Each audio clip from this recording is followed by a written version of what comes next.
right, we're back here, the post-game of the Rochester and Southside Beaver telecast today.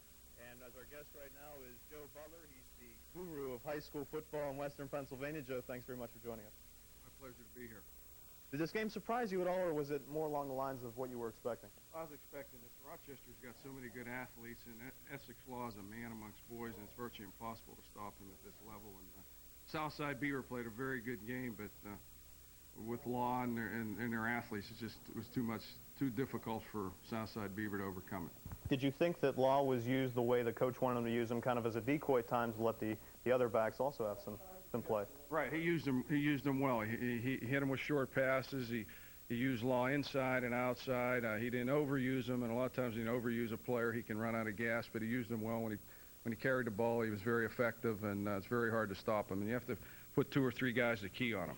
What happens now to Rochester? What do you think their chances are in the state playoffs? Well, when you got a guy like Essex Law, he can dominate a football game, and believe me, they got some other very good players, and they're well coached. And Dan Matzick's done a great job, and his staff need to be complimented. And I think they have a chance to win it all. I know Mark wants to ask you a little bit about maybe the upcoming games and what we have to look forward to the rest of the day. Mark, why don't you just take it from here? Let's do that. Let's start with the next game coming up with Aliquippa and Riverside.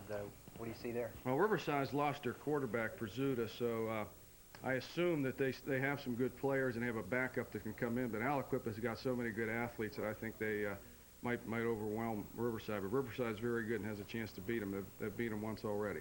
You mentioned Prazuta, the quarterback. I hadn't heard anything definite, but I heard he had not practiced all week. Is that do you know that for sure that he will not play? Well, I was just out in the field, and he wasn't in uniform, so he's not going to play, and that's going to hurt them a little bit. But Aliquippa just keeps getting better week after week, and they have a lot of great athletes, and I think they have a chance to win this game. I know one thing, I tried to watch as much of these teams earlier in the week as possible on film, and Aliquippa appeared to be, to me anyway, to have as much, if not more, team speed than any of the teams that are even here today. Oh, they got great speed, and I'll tell you where they got speed is in their line and their linebackers, and they're capable of shutting teams down defensively, and they're capable of making a big play. So that's going to be a big factor in this game. The thing that kind of struck me about Aliquippa, they would be extremely difficult to defend, I would think, because they can stretch the field both horizontally and diagonally, and it's got to be very tough for a defense to try to cover that much speed and that much territory. Well, they have a great junior running back in Chico Williams, and he's a game breaker, and he can catch the ball, he can run with the ball, and with Ty Law and their offense, they could be almost unstoppable. But Riverside's good, and I could see Riverside giving them a good game. You mentioned the top players for Aliquippa. How about Riverside? Tell us about the players that are going to be kind of the key to their attack. Well, I'll tell you, they just got so many good players. Prazuta's probably their primary player right now, and that's a shame he's not in there. But they just have a bunch of good small college football players. They don't have great size, but they hit hard and they play hard, and they're really well coached. You mentioned something there that I was going to bring up later, but since you brought it up, let's talk about it a little bit. You mentioned they have a lot of good, what you called small college players. People say that the WPIAL is not putting out as many Division I players, although some people would argue that now, I think. But you look at the great small colleges in this area, very well stocked with local players. Well, Allegheny in Meadville is a Division III national champ. Westminster's been very good. IUP's got to be one of the premier Division II teams in the country, and I think IUP can play Division I teams right now with their size. And so the small college football in Western Pennsylvania is excellent. It's not producing the Division I players around here like they used to. There used to be 70 to 80 Division I's. Now there's maybe 40 to 50. But a lot of these boys are going Division I. They're transferring back to smaller colleges here, like at IUP, and they're really being productive. And the NFL is really starting to look at some of the small schools around here for potential players. Just very quickly, we've got about 40 seconds. If you could just tell us who the top prospects are in high school football in this area this year. Well, I think this year is the year of the running back, and you got Essex Law. You have a young man named Gerald Thompson from Woodland Hills. You have a Wormsley boy, Tyrone Wormsley from Trinity.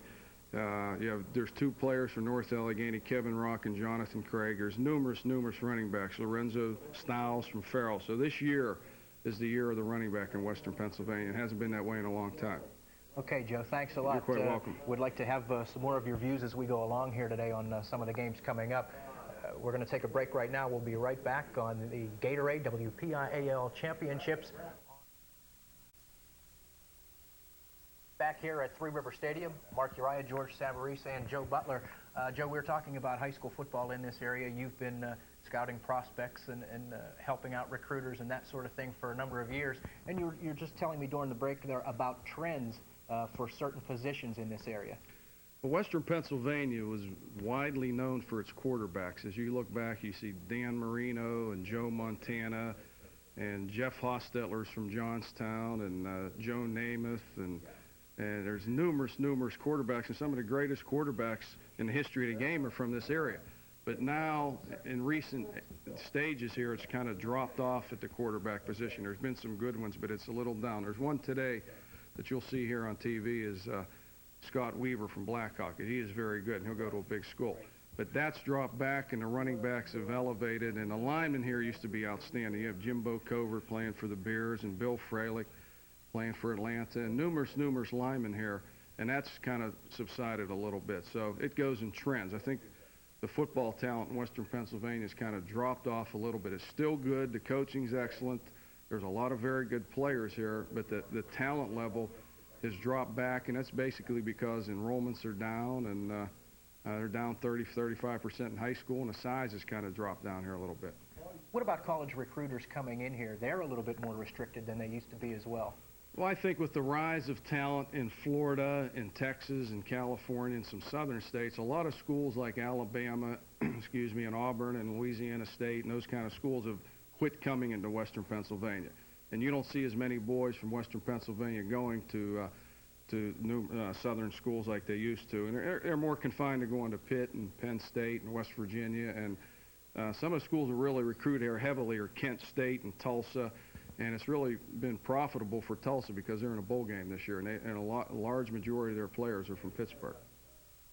Just very quickly, just chat about exactly the type of work that you do in terms of compiling all the information on all these players, and you're kind of a middleman, I guess, between them and the college recruits. Right. It's an evaluation process. What my job is to find the colleges, not to find them, but to give them information on players where they can come and look. It's a basic thing for them to cut down their work, pinpoint players for them, and help them try and evaluate. Now, I'm involved in a spring football camp at Mount Lebanon High School, where a lot of these kids do come to the camp, and they come in shorts and work out and get evaluated. And it's been very beneficial for a lot of Western Pennsylvania kids here, and I think we've helped them out, and they've been great with me, and we have a good relationship with the coaches here in Pittsburgh. So we've had it's been very good over the years. Okay, Joe, thanks a lot. You're welcome. We look forward to talking to you again between the AA and AAA games. Thank you. We have another special guest here. We're going to have George bring in here, and one of our main, or the main sponsor here today, the folks at Gatorade. George, you have a special guest. John Somsky, Senior Manager for Sports Marketing at Gatorade, is our guest. And John, thanks for joining us. And give us a little idea about why Gatorade has decided to sponsor a high school event. Usually we think of commercials like Be Like Mike, Michael Jordan and the Chicago Bulls, and Gatorade associated with the professional sports. Why delving into high school sports with this? Well, I think that basically it's just a way of taking our sponsorship and our monies back to a grassroots level. I think that anybody who you talk to would know that Gatorade is synonymous with sport. We're actually what we consider to be a part of the equipment. You know, we transcend all venues from the NFL to the NBA, Major League Baseball. It's just natural that you have the opportunity to interact at another level. Probably in the past 5 years, we've included about 60 major colleges into our sponsorships. And in the last 3, we've added about 20 high school associations into our sponsorships. And since I played here at Fort Cherry High School, coached at Canton McMillan, my first job out of college for Ray Campanelli, who were very good teams at that time, we felt that it was just a natural that we be a part of this championship also. Now, is Gatorade doing this around the country, or is this something that's indigenous only to Western Pennsylvania? No, it's throughout the country, from coast to coast. Right now, I would believe that at the coaching level for the high school coaches associations, we have about 16 of those sponsored. And then where activities associations come into play, we have another 14 of them. So all in all, that includes about 20 states total. When you look at the sporting world, do you concentrate on the big ticket sports, baseball, football, or is Gatorade looking to expand into some of the minor sports like the cross-country running and a lot of the other sports as well? We sponsor a major portion of We congratulate you on sponsoring this event. Look forward to future events where you'll be sponsoring the WPIAL championships. Thank you very much. Thank you, John. And we'll be wrapping it up here for the post game of the Rochester and Southside Beaver game. Mark, it was an exciting game, and we've got another one coming up with a AA game. Rochester, the first of 4 champions to be crowned today. Aliquippa Riverside coming up next. So we'll be watching another team be crowned the champions after this next contest, and it looks as though Beaver County will be seen once again. And we'll be leaving you here from the studios at KBL for the WPIAL championships. Welcome back to Three Rivers Stadium. My name is Sean Doherty, my partner for this second game of this great WPIAL four-game, four-pole header, I guess it is, Dan Donohue. Dan, we've got the matchup of the afternoon. Everybody's saying Aliquippa and Riverside. It's a big revenge game, Sean, for Aliquippa. Riverside beat Aliquippa, as probably everybody knows by now, down at the pit, which is a very difficult place to play, and they beat them pretty handily. They beat them 35-6. Aliquippa has been waiting for this game since they lost on their home field earlier in the year. It was the worst loss in 21 years for the Aliquippa Quips. Riverside Panthers come into this game under head coach Ron Charles with a 12-1 record. Aliquippa 10-2. Each team with obviously another loss outside of those games. And this team, the way these teams match up is a pretty good deal. They're both real hard-running teams. Yeah, we're going to see basic fundamental football today, Sean. Riverside really relies on the running game. They're playing without their starting quarterback, so even more today, they're going to have to focus on Newman and Junkie coming out of the backfield, getting them some yardage. Aliquippa, their main runner is Chico Williams. He has over 1,800 yards this year, so he is the focus back of their offense. I think we're going to see a running game from both teams today. All right, well, we can't wait for this one to happen, and I hope you'll stay with us because we'll be right back in a little bit right after this with the starting lineups, and we'll get into this second ball game of the quadruple header of the Gatorade WPIAL Football Championships. These games are being brought to you by... We are back here at Three Rivers Stadium. As you see, the Riverside Panthers warming up here for the start of Game 2, which is just minutes away. Riverside starting lineup coming up very soon here. There is your quarterback, number 5, Chris Rinker, starting in the place of the injured Ian Prasuta. Danny Prasuta, one of the great players in AA football this year. Yeah, it's a tough loss for him. There's no doubt about it. Probably the one good thing, though, is at the Steel Valley game last week, Rinker played. He has a game under his belt. Their offense rolled up over 350 yards last week. So it still comes down to their offensive line, whether they can create holes for their running backs. Running backs Heath Johnke and Adam Newman, number 24 and 30, respectively. And the sophomore fullback, a little bit of a surprise, J.D. Hupp, really having a heck of a year for these Panthers. Yeah, Junkie and Newman make a nice 1-2 punch. They both have about 700-800 yards this year, but Hupp is really the key. He's a big fullback, and he's like having a tackle in their backfield. He'll create some holes for those two guys to run through. Okay, now as we take a look here, the Aliquippa team has come onto the field. You saw the fans cheering that. The Riverside pointing a little bit, looking forward to this football game against the Aliquippa Quips, a team they beat badly at Aliquippa. Now we're taking a look at the offensive backfield for the Aliquippa Quips on your screen. Quarterback Ed Thornton, the junior, has played very well for the Quips so far this season, but the real danger guys, number 20, Ty Law, the wingback, and also number 44, Chico Williams. This man is just a junior, but can he run the football? As we said earlier, they're going to try and run the ball. If they do throw, they've only thrown about 114 times this year, which is probably less than 10 times a game. Look for Ty Law coming out of the backfield. That's usually who they look forward to. He has the most receptions on the team, but still the bread and butter of their game is getting the ball to Chico Williams and getting some rushing yardage. It should be a good one. We've got the captains getting close to coming out on the field as they meet with the referees here at the 50-yard line. Riverside and Aliquippa, a 30-point difference the first time they played. I don't think there's anybody in all of Western Pennsylvania that expects that this afternoon.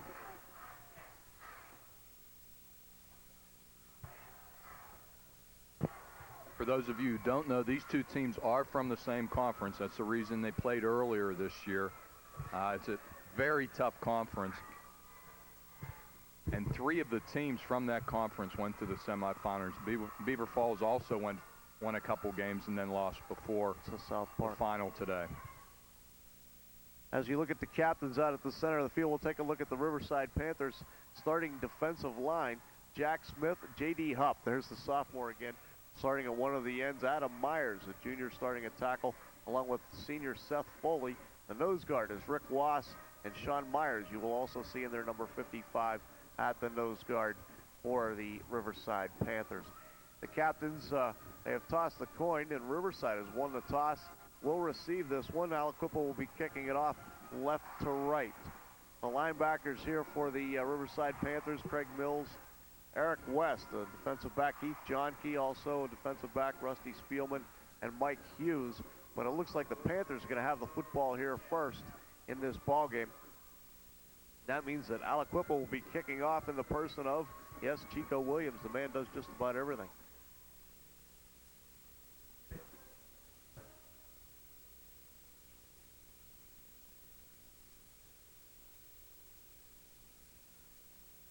You see Riverside going out to their 35. We had that one backwards. It's going to be the Panthers kicking this one off.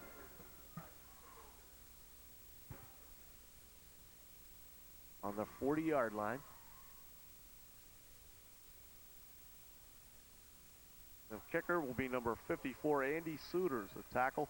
He is also a substitute for Ian Pursuta. They're going to be missing Ian Pursuta a lot this afternoon, the kicker and the, of course, the high-scoring quarterback for the Panthers. Andy Souters will take over the kicking chores.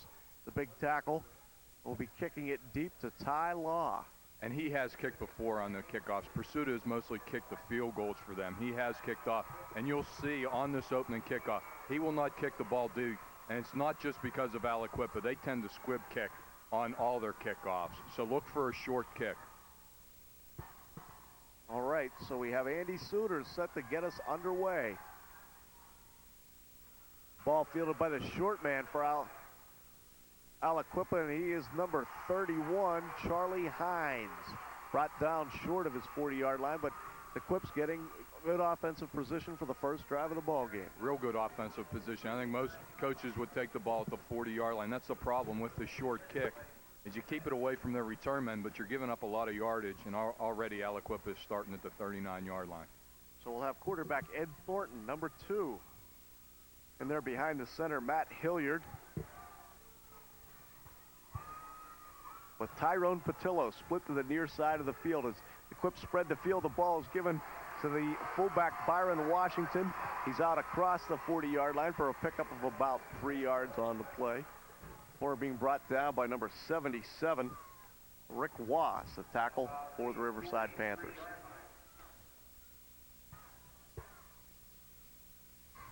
So it'll be second and about 7 yards to go for the Aliquippa Quips here. Desmond Hannon split to the far side of the field for the Quips. Ty Law's on the flank to the near side. The pitch is to Williams. He loses the handle. And he switches and reverses field. Look at this. Picks up 4 anyway. Just the way they drew it up. Knocked out, down on the far side of the field by Craig Mills of the Riverside Panthers. Defensive end will take another shot of this one. Watch the pitch here. It's going to be a little bit high and behind Chico Williams. Really not a bad pitch, though. Yeah. It was a pretty good pitch. I think he took his eye off it. He was looking for the defensive guys. But he was smart enough to get back on the ball and make something out of it. Gained a couple yards, and it's 3rd and about 3. Nice tackle there by J.D. Hupp, the sophomore fullback for the Riverside Panthers. Made the play. Power I formation. Everybody in the backfield to give is to Chico Williams, and he's across the 50 for the first down of the afternoon for Aliquippa. Head coach Frank Baracco in his 4th season with the Aliquippa Quips after a long time as a defensive coach.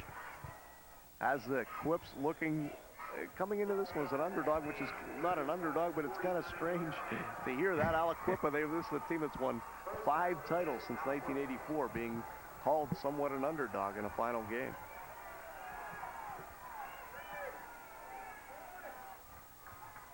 Ed Thornton, the spread formation to give again to Williams off the right side before he's knocked down by Craig Mills. And number 77 again, down at the bottom of the pile is Rick Wass. for the Riverside Panthers. Aliquippa offensive line starting to take charge here. Anytime you can get 5 or 6 yards on first down, you're in good shape, and they pretty much blew Riverside right off the ball that play. 2nd and 4 from the Riverside 44-yard line. Robert Macon splits to the far side of the field for the Quips. Ty Law way to the near side. Watch him. Keep your eye on the speedster. Thornton gives it to the fullback, though. It's number 23, Nice Byron Washington, and he's stacked up by the middle of that Riverside defense. Number 65, Seth Foley, leading the charge for the Panthers. Also, Jack Smith in on the play for Riverside. It's going to be 3rd and short for Aliquippa, 3rd and 1. Into the ball game comes Desmond Hannon along with quarterback Ed Thornton with the play. Look for that power I formation on 3rd and short here. It looks like that's what we're going to get. Ty Law, the right halfback, and Chico Williams is the tailback.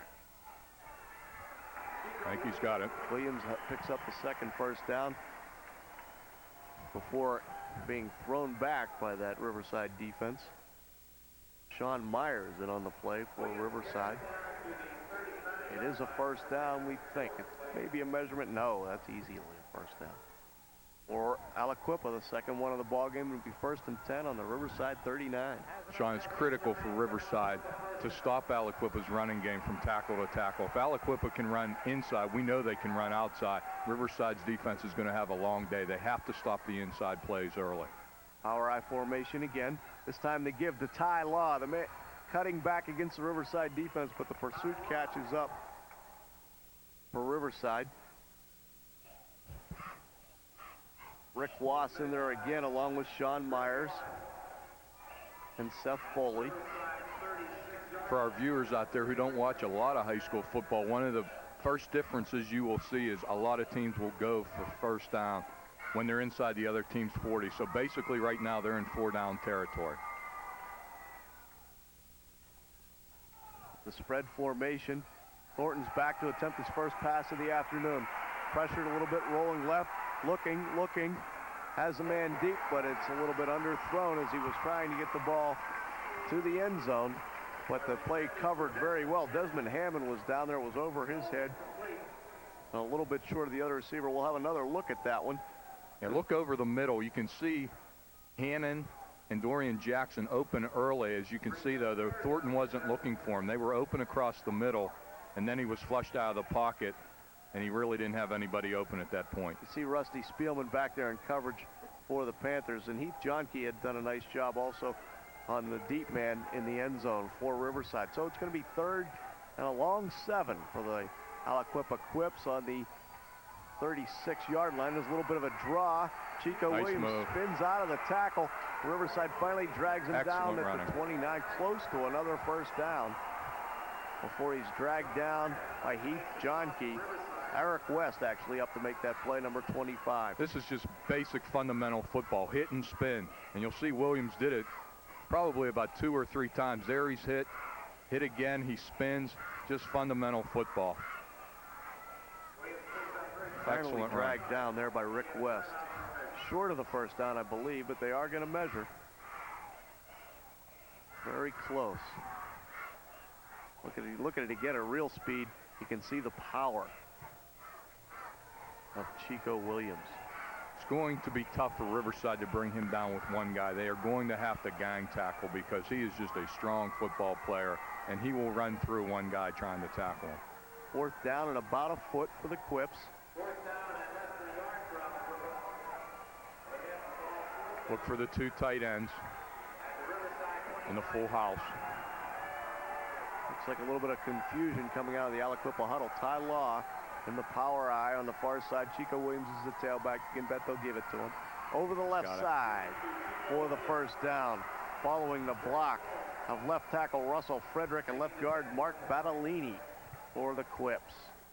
It's a 3rd consecutive first down on the drive with 6:50 to play in the first quarter of action here at Three Rivers Stadium. You're watching the WPIAL AA Championship. Doing so many today. Look for Aliquippa to go outside. They've been running inside with a lot of success. That should set up the outside play. No score as yet, but the Quips are on the move. First down just outside the Riverside 25. The pitch to Chico Williams. He's got room. He cuts back before being dragged down by the right side of that Riverside defense. Big number 55 out there to make the tackle again, Sean Myers, and number 77. We'll be calling these names all day long, Rick Wass.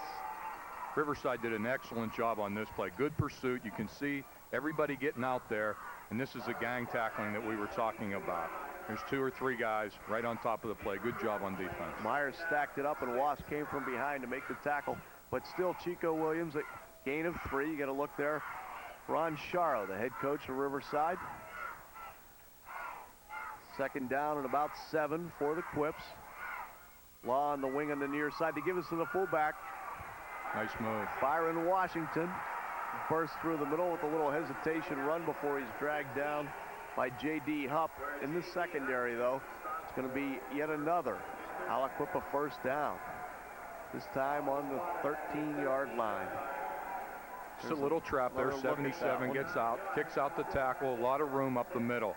Riverside plays a 5-3 defense, which really means there's just a middle linebacker. If you can control that middle linebacker, there you see he got blocked off, you're going to have some room to run. First and 10 for the Quips on the Riverside 13. Quarterback Ed Thornton gives it to Chico Williams. The middle guard up to make the play for Riverside, but Fumble. he could not drag him down. The ball is loose. Wait a second. Though it was recovered by Byron Washington of the Quips. It'll be first down for Aliquippa. Second down for Aliquippa. Here's a replay on the fumble. There you see the ball just laying there, but it came right back to him. Good strong hit there. Rusty Spielman, a nose guard for the Riverside Panthers.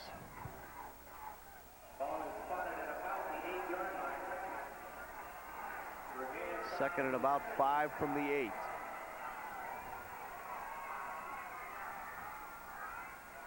Byron Washington over the left side for a yard or 2 before being stacked up. Craig Mills up to make the play for Riverside. It's going to be third and about 2. 4:05 to play first quarter. Still no score in this one. Riverside and Aliquippa.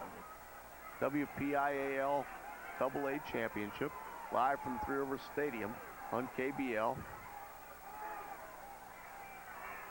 Power I formation again for the Quips. The give is to Washington, and he may be short. Real nice play. They came with an unbalanced line right that time, but ran the ball to the weak side, to the left side. Didn't fool Riverside. They were there. Rusty Spielman and Craig Mills over to make the play for Riverside. Spielman really quick on that one. It's going to be 4th and 1, a long 1.5 almost, for Aliquippa. And they will not kick this ball. Not inside the 5-yard line. Big down. Chico's only kicked 1 field goal all season. He's not going to be kicking one here. Power I to give to Chico Williams over the left side, close to the goal line, down to about the 2, maybe the 1. He leaned into the end zone there at the end after finally being dragged down, but it's going to be marked inside the 1 on a good strong run here by the Aliquippa Quips. Look at that block. Just a super block by Matt Hilliard. He's just really doing a good job right now blocking the nose guard of Riverside, which is creating that rushing yardage. First and goal for Aliquippa, looking to draw first blood. Chico Williams stacked up. Touchdown. Driven back, but a little bit too late. And we've got a touchdown and the first score of the ball game. Aliquippa on the 1-yard plunge by Chico Williams. Just macho football on that drive.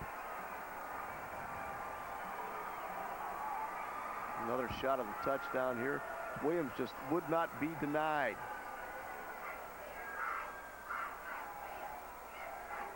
Chico also changing his shoe out there, as you see on the field.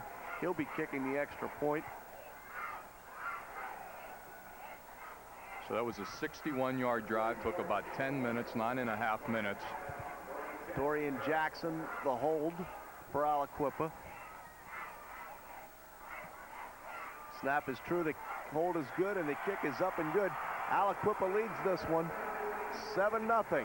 You are watching the Gatorade WPIAL Championships live on KBL.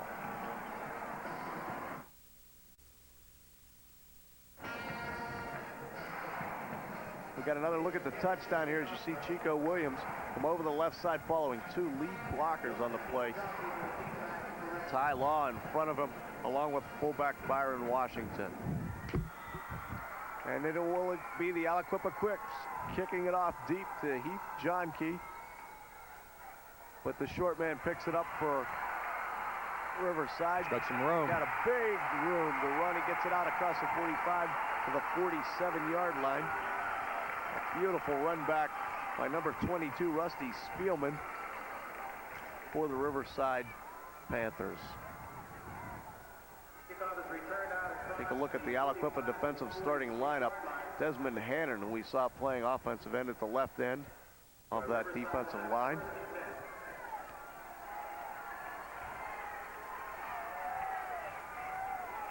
Chico Williams in the great run gives the one. He's got some room outside. Here comes real nice first cut. Playoff. Heath Johnke with the beautiful run. On first down, it's going to be an easy first down for Riverside. Aliquippa really stacking the defensive line. Again, they want to stop Riverside's running game, but they're vulnerable to the outside. Great job outside, kicking out on the defensive end. He's got no one touches him until he goes about 35 yards. Johnke bounced it to the sideline. First down inside the 29-yard line. Here's a nice cut to the outside, which froze the safety, number 33, Robert Hill, for Aliquippa, enabled him to get about 10 more yards out of it.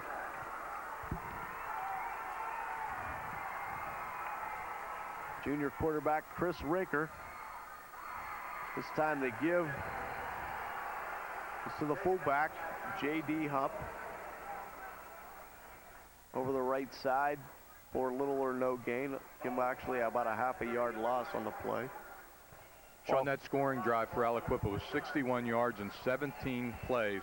Took up 9:18 on the clock. Williams had 39 yards. He was the one who scored the touchdowns on that drive. I think they threw one pass on the entire drive that was incomplete.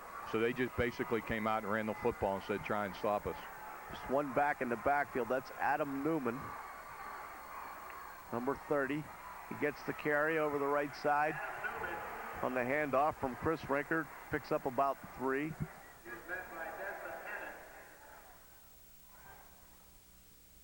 Best little isolation shot here. Adam Newman. Nice job picking and choosing his holes. Got a little bit out of it. There wasn't a whole lot there. These are the situations Riverside does not want to get into today. 3rd and long or 2nd and long, because then they're going to have to pass. So this might be Rinker's first pass right now. 3rd and 9. He threw only 1 last week in the semifinal game. It's the reverse. And this is Johnke again, but he has very little room. Number 33 up to make the play. Robert Hill for Aliquippa takes down Heath Johnke in the backfield. It's a little crack back off the wing. Little too slow developing, I think. Aliquippa was waiting for it. They weren't fooled. Johnke coming. Johnke, each player grabbing a face mask on that play. Hill did a great job of staying with his tackle, though. 4th and 10. 4th and 10 for Riverside from the Aliquippa 29.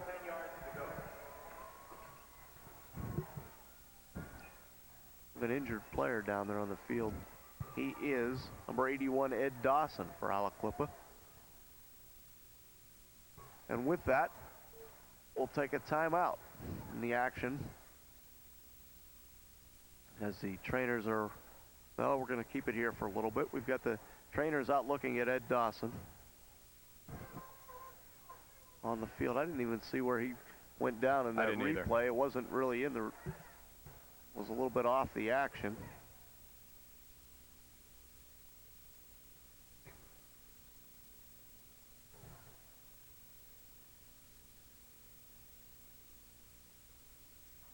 Score is 7-0.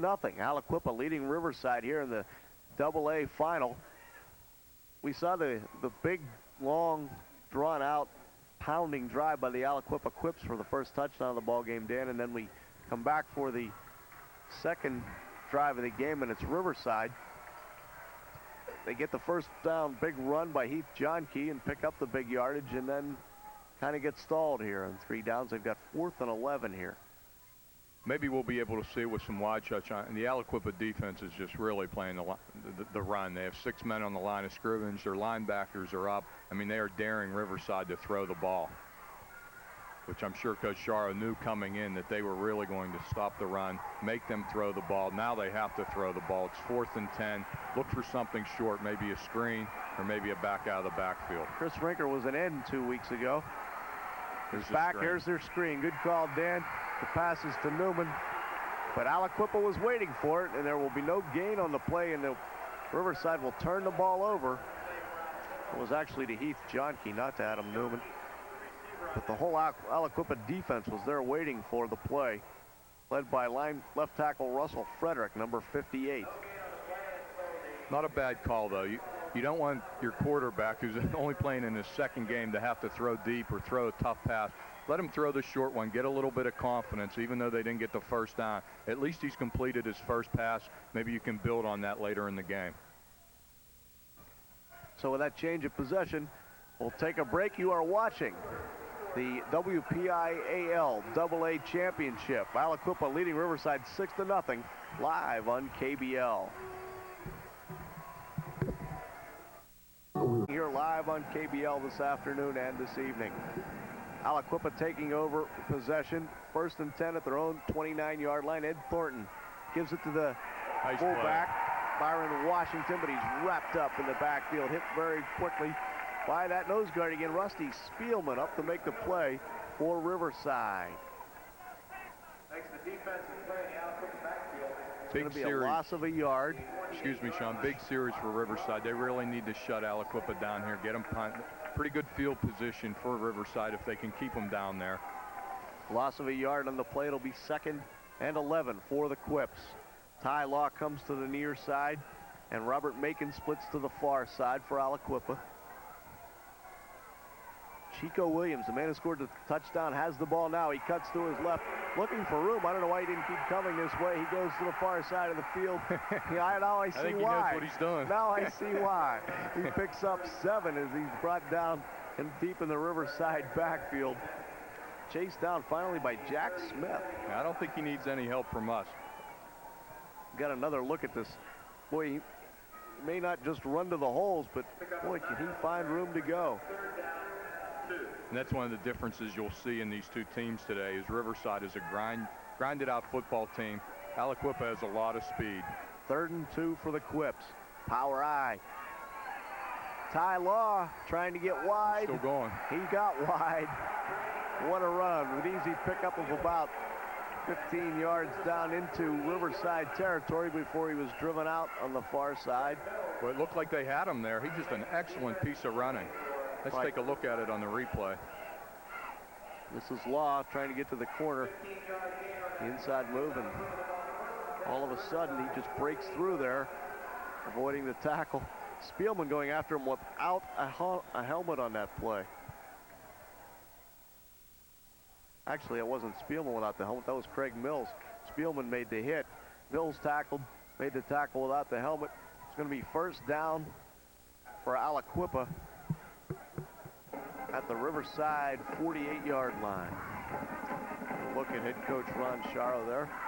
Been at Riverside since 1987. Trying to get the Panthers their 2nd WPIAL title in the school history. Won the first one back in 1985, and Sharo was an assistant.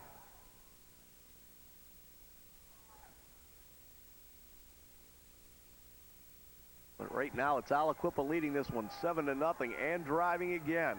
Their 2nd possession of the afternoon. 1st and 10 on the Riverside 48-yard line. Thornton is back to throw. He looks to the right. And he has Dorian Jackson for another 1st down. as the Quips start to open it up a little bit. Good call by the coach from Aliquippa. He just goes down, sets up a little button hook, gets it to him right on the money. Again, he runs through a couple tackles. Riverside has to do a better job of making the initial tackles. Defensive back Eric West up to make the play on that for the Panthers. He's got his hands full trying to cover these speedy receivers from Aliquippa. Ty Law split to the far side of the field. We haven't seen him catch a ball yet. Well, he is the leading receiver for Aliquippa. It's a draw, Chico Williams, but it smelled nicely on the play. Draw play gets down to about the 35-yard line, where he's met by Sean Meyer.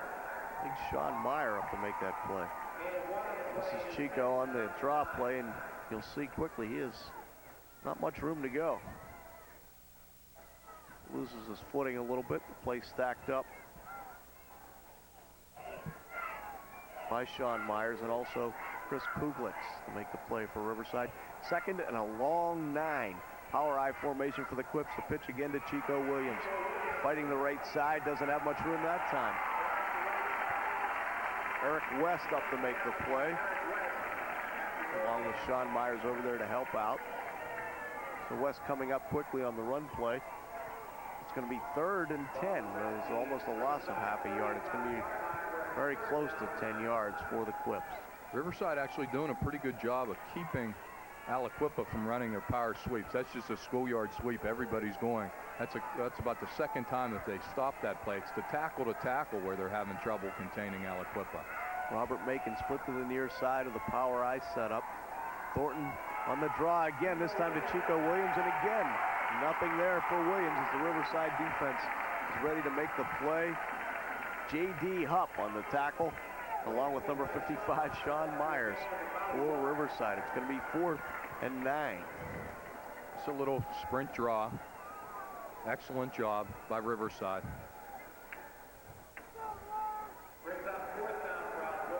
You can see the hole was there early. Mikulich just did a good job getting down the line and making the play. Aliquippa going to punt the ball. That's the tough part of the field to decide whether to go for it or to punt the ball. But given it was 4th and 9.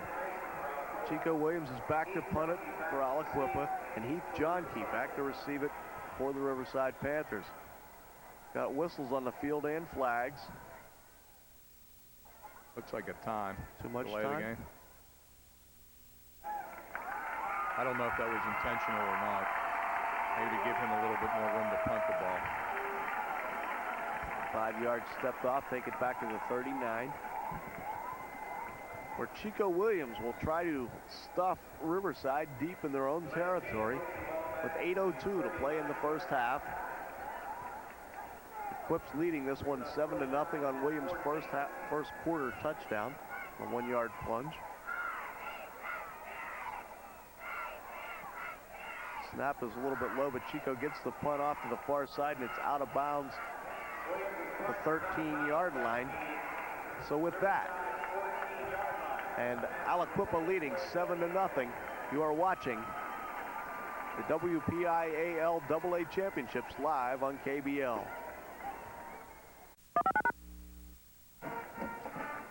We're back live at Three Rivers Stadium. Sean Doherty and Dan Donahoe bringing you the WPIAL AA Championship. Aliquippa leading Riverside 7-0. Riverside Panthers just having taken over the ball with 7:54 to play in the second quarter of action. Chris Rinker, the quarterback, trying to get Riverside on the scoreboard for the first time this afternoon. To give us to his tailback, Heath Johnke. He gets out across the 15 to about the 16 before he's dragged down by number 58, Russell Frederick for Aliquippa.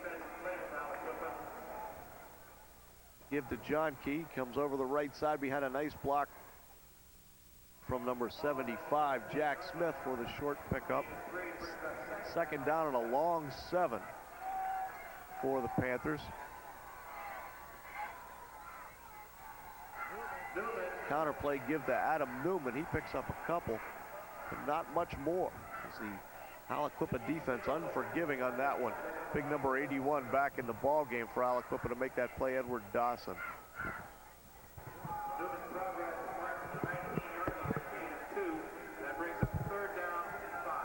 The 3rd and a short 5 for Riverside.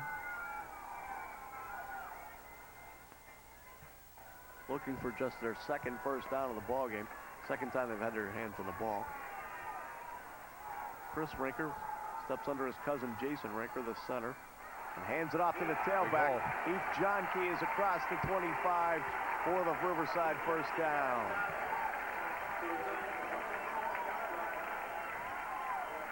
Again, we had Russell Frederick on the tackle for Aliquippa. You see the hole there. Cuts it back up inside, enough for the first down, which is Riverside's second first down. Good call by Coach Shire. A gutsy call, 3rd and 5. Again, he does not want to rely on his passing game. He's got to have a lot of faith in his running game. It's brought him this far. He has to stay with it. We've mentioned it for those of you who just joined us. Ian Pursuta, the Panthers' normal starting quarterback, has been out for 2 weeks with a broken finger. He will not play this afternoon. Give to Adam Newman on that play, number 30. He picked up about 2. It's going to be second and a long 8 for the Riverside Panthers on their own 29-yard line. In addition to losing Pursuta, who's your quarterback and runs your offense and can throw the ball for it, they also lost a good rusher. He rushed for about 500 and some yards this year. So they also lost another part of their running game when Pursuta went down. Ian Pursuta. Surely wishing he could be in this one with the Riverside Panthers. Chris Rinker doing a nice job so far. Hands the ball to his wingback. They had Newman coming around. Chris Spanik actually carrying the ball for Riverside on the reverse. Picked up just only a yard, though. It's going to be 3rd and a long 7 for Riverside. As you see Spanik to fake to Newman, then to give to Spanik, coming toward our cameras. Being brought down on a nice tackle by Ty Law. The offensive standout, making a nice play for the Aliquippa defense. Sooner or later, Sean, Riverside's going to have to go deep just to keep the secondary of Aliquippa honest, because those kids, the corners and the safeties, are just coming up much too quick. There's not even a threat to them of a long pass. Heath Johnke, the only back in the Riverside backfield, gets the handoff. Gets across the 30 to about the 32 before Tyrone Patillo shoves him back.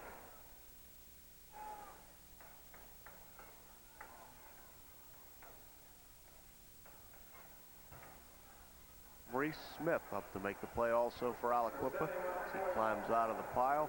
It's going to be 4th and a long 7. Here's the replay of that one with Johnke looking for room to his right, but it just isn't there. As Maurice Smith comes up to get him low, Patillo comes high, and it's 4th and long for Riverside. Andy Souters to punt it. Bad snap. He's got time if he just takes his time and picks it up. Punt it. He had trouble picking it up, though. Instead, Aliquippa is going to have great field position for the first down on the Riverside 6-yard line. If he could have just gotten to the ball, he could have kicked it, but he wasn't able to because the ball was rolling around on the turf. Aliquippa wasn't in a punt rush formation. They were going for the return. Okay, now we're going to take a break with the changeover with Aliquippa leading. Aliquippa leading Riverside 7-0. You are watching the WPIAL AA Championship live on KBL.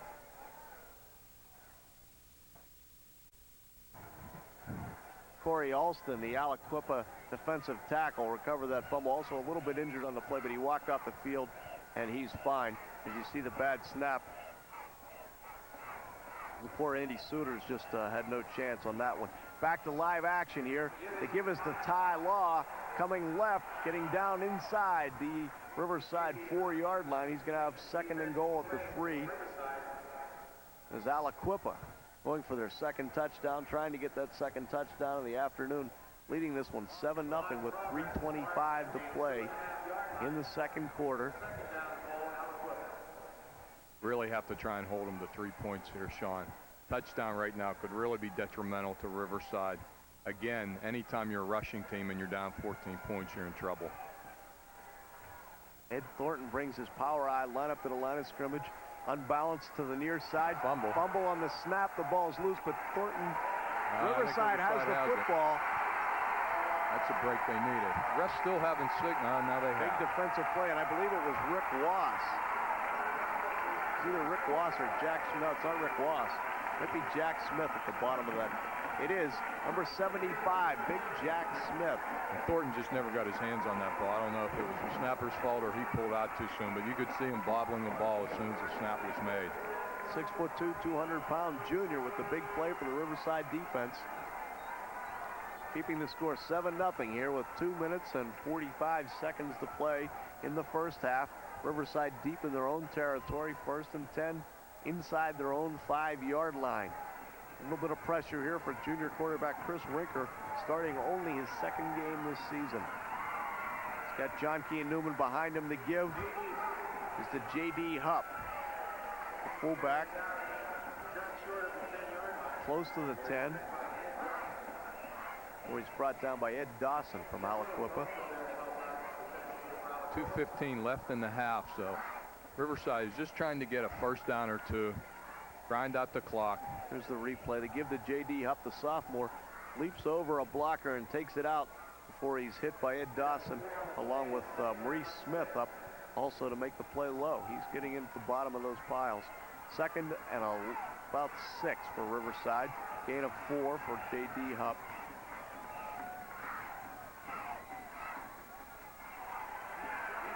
Pitch this side to Heath Johnke.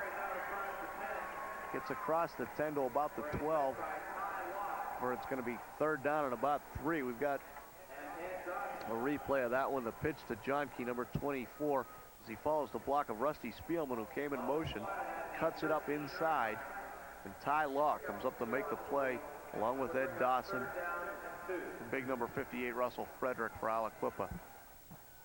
Aliquippa called timeout.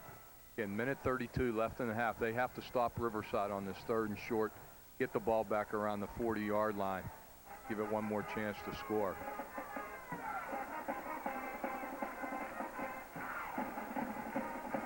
I believe that's only their first timeout. First timeout called in this afternoon. They'll have 2 more in the first half.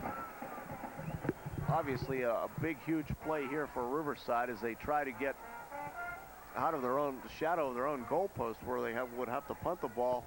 Rick Suiters, as we know, actually that's Andy Suiters. No relation to Rick Suiter, is he? Not that I know of. Nearby, though, Rick Suiter from Center Township, the former Duquesne basketball player. Andy Suiters, the big tackle who punts for Riverside, been thrust into that, again, that chasm left by the departure of Ian Prasuta, normally the Riverside punter. Get a look there at the Riverside bench. And a look at number 86.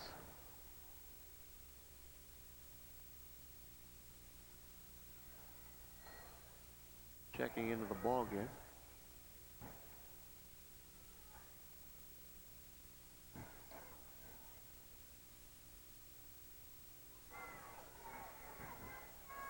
Tough call here, Dan. 3rd and 2. Haven't been able to throw the ball all afternoon, and it's a tough area to throw it anyway. I think I'd give the ball to Hupp again. Hupp, or I was just going to ask you, John Key or Newman? Yeah, I think I'll go with Hupp. The sophomore.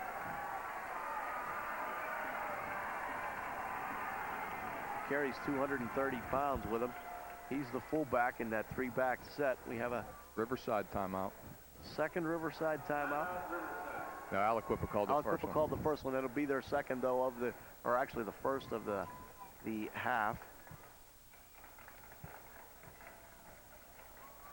Newman in the fullback spot. J.D. Hupp is the halfback on the near side. The give is to Heath Johnke.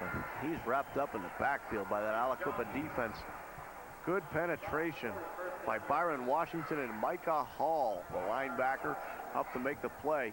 It's going to be 4th down and a long 1.5 yards. They used the fullback here to really lay on the block, but Aliquippa just swarms on defense. Now Coach Morocco for Aliquippa has a pretty tough decision whether to rush the punt or to set up the return. And the even tougher play is to whether or not Andy Suiters can get this one off for Riverside. A minute. Doesn't look like they're going for the block. It looks like they're going for the return. And that's Chico Williams back to return it, standing on the Riverside 42. Souders gets the snap perfect Good this kick. time, and a good punt. High and deep, There's a clip. and it's called Yeah, at the 43-yard coming line. back. That was Chico pretty Williams is obvious. going to take this one into the end zone, Doesn't matter, though. but it is going to come back as we have a clip out at about the 47-yard line. A nice run by Chico Williams as he took it down the far side, cut back, and had plenty of open territory. You know, it was funny on that play a little bit. Here's the replay, It looked Sean. like Riverside's coverage team, like they saw the flag, they said, "Oh, we're not going to tackle him." That's a big clip risk is to to the take. left of your screen after he receives the ball. Right there. So there you see Chico, and boy, he has a lot of room. And he cuts back and really unmolested into the end zone. Not too many blocks being thrown here by Aliquippa, although Eric West was trying to catch him there at the end for Riverside. 1:08 to play in the first half, and a tough break for Aliquippa. The clip, of course, the clip broke the punt, but they had fielded the ball in the 43. Instead of having it in Riverside territory, the clipping call takes them back to their own 39, where they'll have 1:08 to try to get on the scoreboard, try to add to their 7-0 lead. Only one timeout with which to do that. Ed Thornton, the quarterback, he's back to throw. Looking deep. Deep. But Good the no call. receiver fell down. Tyrone Patillo streaking down the far side of the field. Good coverage by Riverside. Matt Klages, defender on the play for Riverside.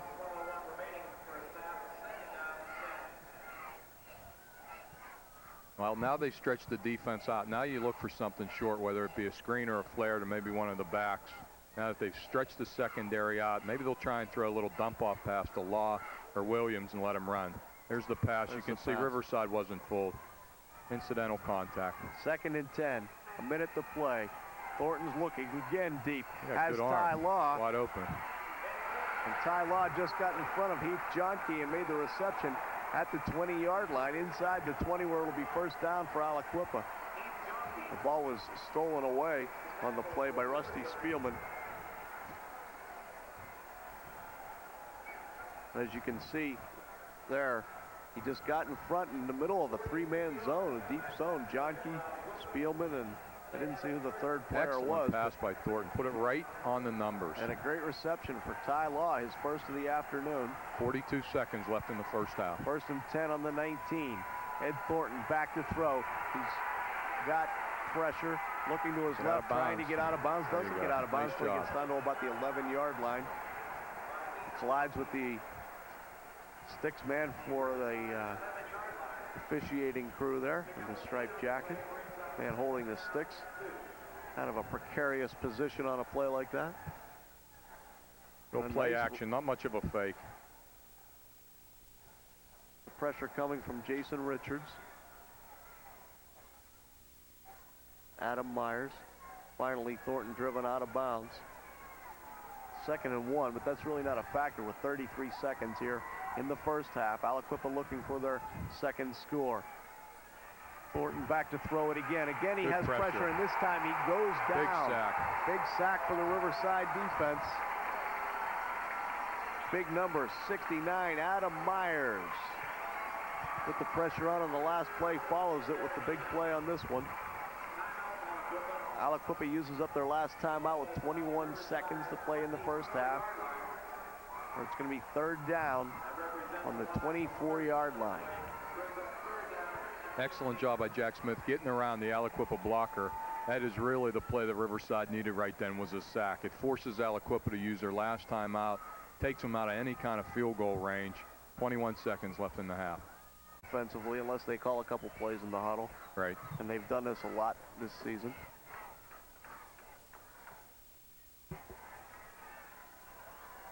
Thornton has thrown for 9 touchdowns this season. Junior rolls to his left, get away from the pressure, has time off, but the ball knocked down by J.D. Hupp, the sophomore, making another big play for Riverside to knock that one down. Yeah, if Hupp catches this, there is nobody in front of him on the sideline. That's why it's really a big play. because there's nobody else over there. And he was looking at pay dirt, and he's a little disconsolate that he didn't hold on to it, but he's got to be very happy that he broke up the Aliquippa touchdown drive. They're going to attempt a field goal. Apparently, it will be Chico Williams on to attempt just his Number 44, Chico Williams. third attempt of the season. This one will be a 41-yarder. He's 1 for 2 this season in field goal attempts. The snap is good. The hold is good. The kick is way short. It's about 10 yards out of his range. So with 11 seconds to play in the first half, Riverside will take over on offense. Chris Rinker, I imagine they'll probably run this time out and take their 7-0 score to the locker room, and happy they're only down 1 touchdown. Yeah, again, Riverside has dodged a bullet, Sean. You know, Aliquippa has had several opportunities to get back into the end zone. Big sack during that series by Jack Smith that really screwed up Aliquippa on that series. And they fumbled once down inside the 5-yard line on the one drive. And then, of course, you have the big 4th down pass there, knocked down by J.D. Hupp for Riverside. Chris Rinker, we got a flag on the play before they even get started, and whistles. I think we had a right tackle on that one move.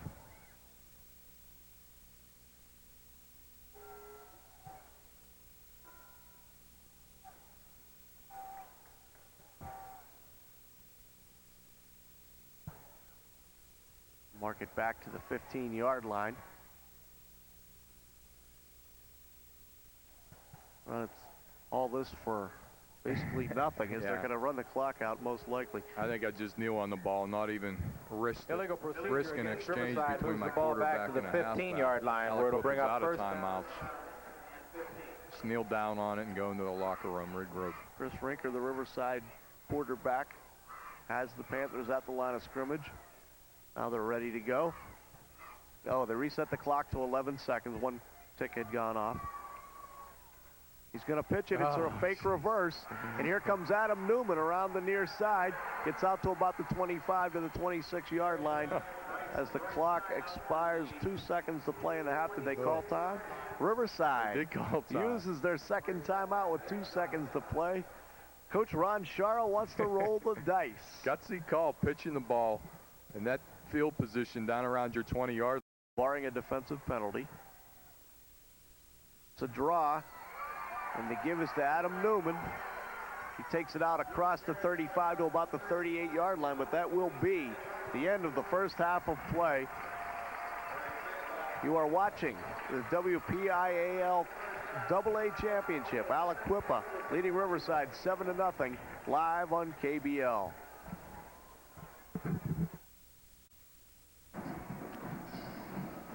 Back at the WPIAL, the Gatorade WPIAL Championships at Three Rivers Stadium. Aliquippa leading Riverside 7-0. We've got to look at that first quarter touchdown by Chico Williams, Danny. It's a little short run here. It's a couple lead blocks, power football, straight up the middle. Man-on-man blocking by the Aliquippa line, and they really dominated Riverside in that drive. They went 61 yards. 8 up, 9 minutes on the clock. It's the only score in the game. It was an interesting first half. We saw Aliquippa go the length of the field on that drive, controlling the ball, Dan. And then they had 2 other just incredible chances in the second quarter to put more points on the board. Yet Riverside was able to, as you mentioned earlier, dodge the bullet, or basically stay within that 1 touchdown deficit. Yeah, I think that 1 touchdown deficit is a key for Riverside because, as I said before, if they get down 14-0, they're in trouble because they can't afford to try and run the ball the whole game. They're going to have to open it up. So if they can stay within 1 touchdown, they can pretty much stay within their game plan. Aliquippa gets up 2 touchdowns, they have problems. As we watch the Aliquippa band performing on the Three Rivers Stadium turf, we are in the second game of our quadruple header here. The Gatorade WPIAL Championships being held at Three Rivers Stadium and brought to you live on KBL for the first time ever. All 4 games being played live on cable TV and brought right into your living rooms. That's like Get a shot at breakfast, this. lunch, and dinner at the There you WPIAL have it. championship game. There you have it. We've got a good one here. Our first Rochester winning the Class A game, and Riverside trailing Aliquippa 7-0 in the AA game. You are watching the WPIAL AA Championships brought to you by Gatorade live on KBL.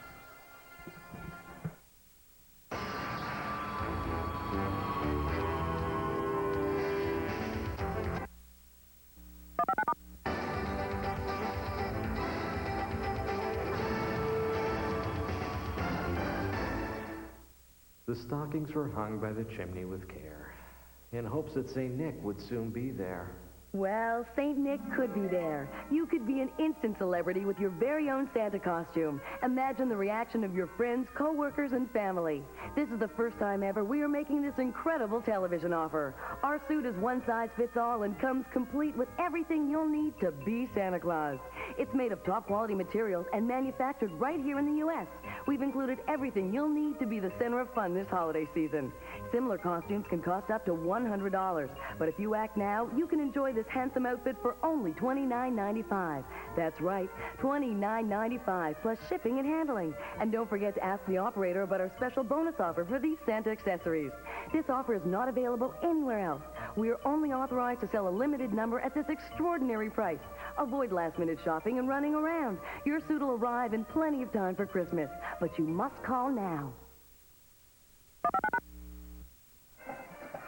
Welcome back to the Gatorade WPIAL Championships live on KBL. You can see my partner Dan Donahoe giving you a wave. We're going to take a timeout now, though, and send it down to our studio beneath Three Rivers Stadium and our man George Savarese. Thank you very much. Back downstairs here at Three Rivers Stadium, I'm Mark Uriah along with George Savarese and our special guest, a good friend of mine, George Lammy, that I've had the pleasure to work with over the years. He's the head football coach at Elizabeth Forward. Here at halftime, Aliquippa leading Riverside 7-0. George, you mentioned during the break there you were a little surprised that Aliquippa has not shown the big play yet. Well, normally when you watch an Aliquippa football team play, you know, they do such a good job of making big plays. They'll take a punt and catch a punt and run for a touchdown. They'll pick up a fumble, run for a touchdown off a fumble. And the thing that in the first half, there were only 2 possessions in the first quarter. Aliquippa drove until, I think, 2:34 the first quarter, and then Riverside didn't move the football very well except for the first long run. And so, you know, I think that Aliquippa came out and just wanted to be methodical. Riverside, of course, without the quarterback, their starting quarterback, Pursuta, they seem to be a little bit out of sync in regards to being able to mix the play-action passing game.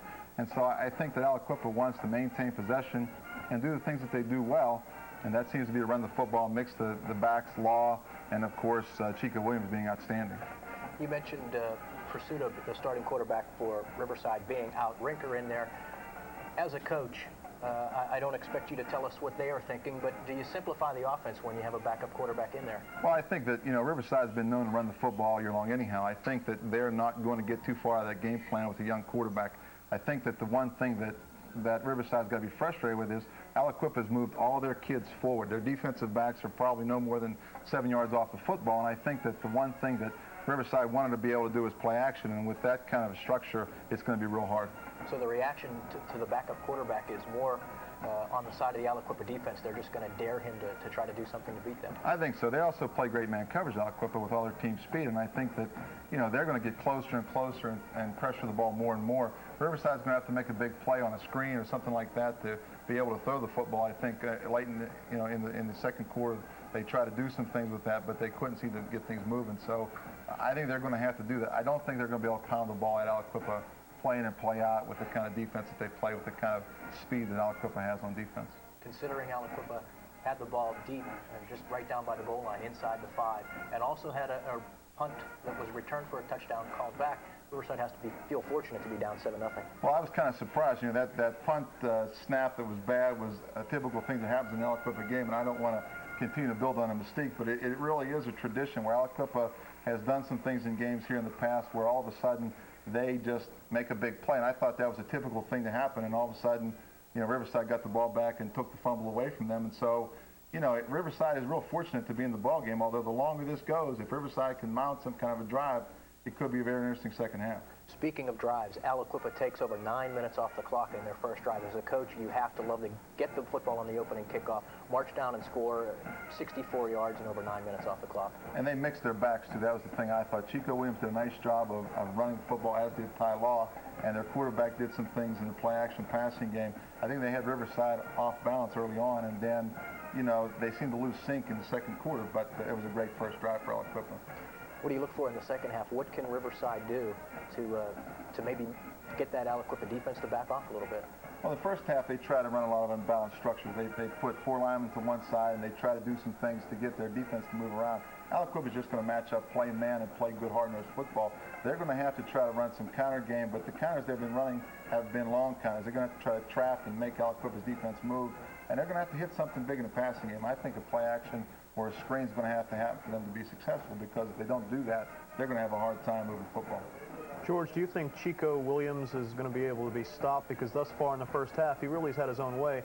And as you said, if not for a couple of bad breaks that went that didn't go Aliquippa's way, it would have been 14-0. Well, Riverside's defense is very spread out at this moment, and I think that they're attacking the middle of that defense very successfully. I think that they can do some things to bring the structure down.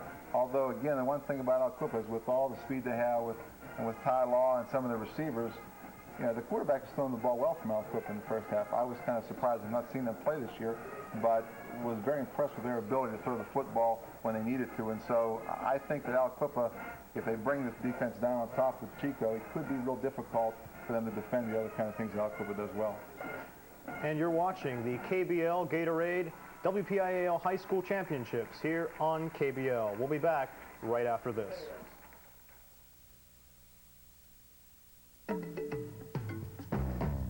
Sometimes I dream that he is me. You got to see that's how I dream to be. I dream I move. I dream I groove. Like Mike. If I could be like Mike. I'm gonna be like Mike. If I could be like Mike. Be like Mike. If I could be like Mike. Be like.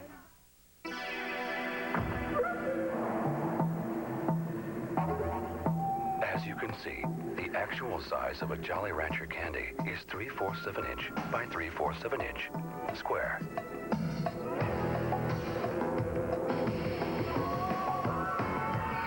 But the actual taste of a Jolly Rancher candy is immeasurable. Jolly Rancher candy, the great taste of fruit squared.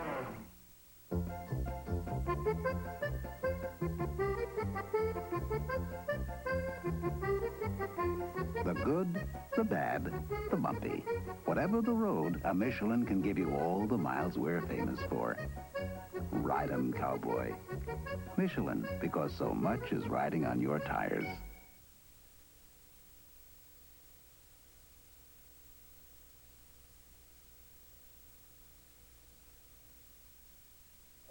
Welcome back to the WPIAL High School Championships, brought to you by Gatorade here on KBL.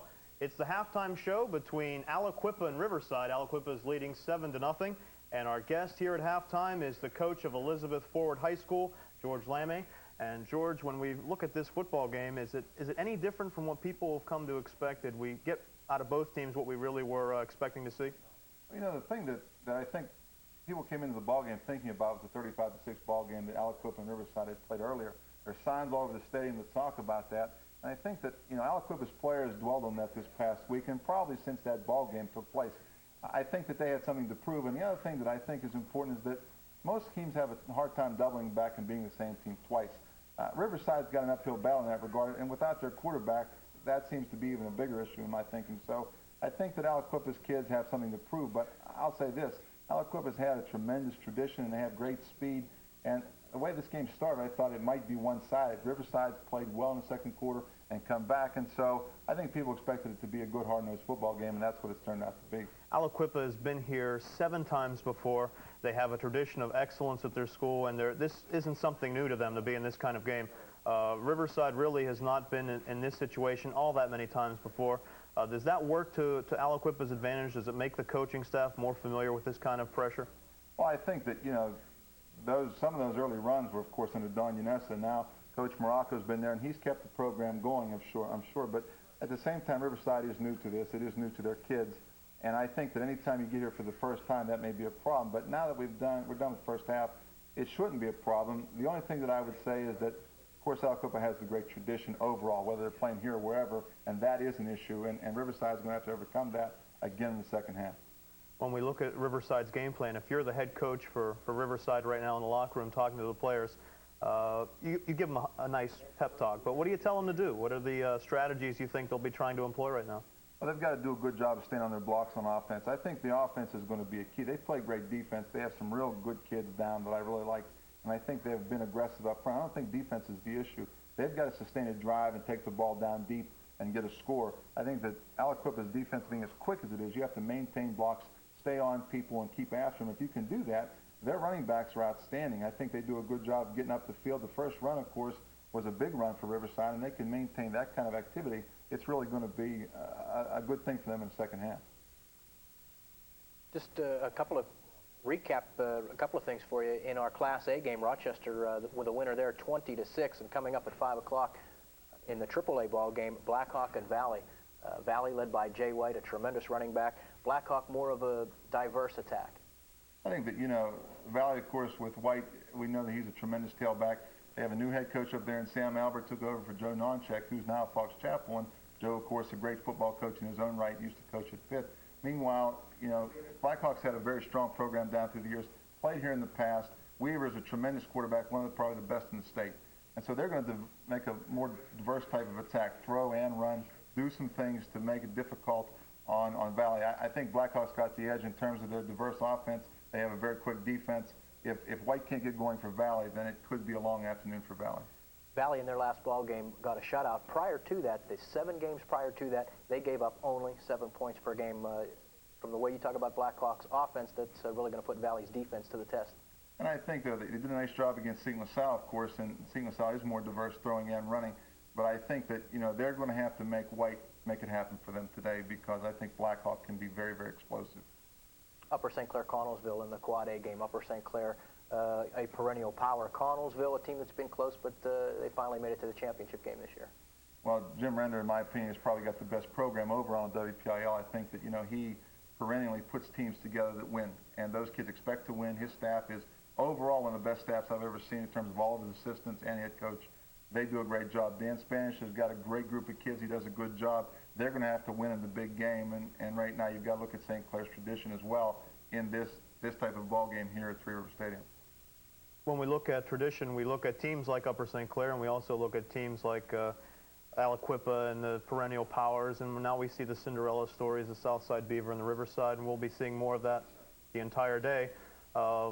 We're quickly coming up on our break, but what do you look for? Do you look for the Cinderella stories continuing throughout the day?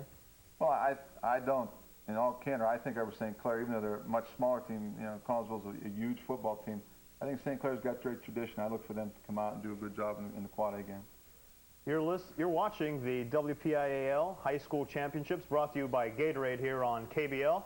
And now we're going to go up to the field and see some halftime entertainment with our high school bands for the afternoon.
Welcome back to Three Rivers Stadium and the Gatorade WPIAL Football Championships. We've got the Goff, Baca, and Cuddy halftime statistics here for you.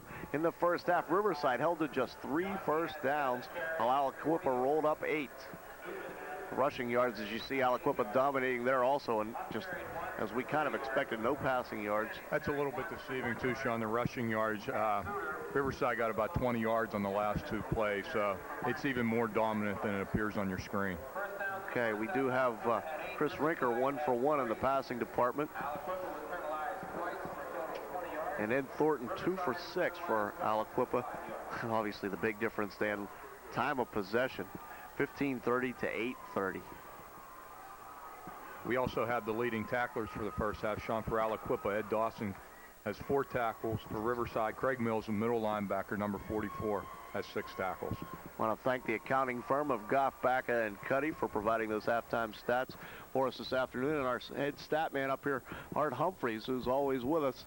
I want to thank him for his fine work in the booth this afternoon. As we get ready to start the second half, we've got Aliquippa leading Riverside 7-0. And it will be Riverside receiving the kickoff to start the second half. And obviously when they go on offense here, they've got to get things together and try to put a drive together. They just weren't able to put any first downs together. They had 3, but they were sparse, and the 2 at the end of the first half on plays that didn't matter. And as you'll remember in the second quarter, most of that time for Riverside was spent in their own backyard, down on their own 20, down on their own 10. That makes it very tough for a running team. That means they have to go 80 yards, 75 yards for a score. So maybe if they can get some field position on this kickoff, get it up around the 30 or 40-yard line, then they'll have a little bit more freedom maybe to throw the ball, to gamble a little bit. I just think they're going to have difficulty today, unless they get a turnover, of running the ball the whole day against Aliquippa's defense, because they are just jamming the line of scrimmage. The linebackers are coming up, and the corners are not playing any pass at all. Well, the conditions are perfect here. That's one thing for sure at Three Rivers Stadium this Saturday afternoon. It's overcast and nice and cool football weather. It's beautiful weather. Certainly not late November weather as we expected to possibly be down in the 30s. We're up easily in the 50s and probably the 60s here this afternoon in temperature. And there's no trouble for any team wanting to throw the ball or run the ball because the turf is a little wet from some scattered rain, but we have not had much. The rain is kind of staying away. There are some ominous clouds nearby, but they seem to be skirting the stadium rather than coming across the top of Three Rivers Stadium. So watch the captains head to the center of the field, and you take a look there, the Riverside cheerleaders, the Panther in the middle of the field. Take a look at the captains meeting at the center of the field. Captains being Ian Prasuta, Craig Mills for Riverside, along with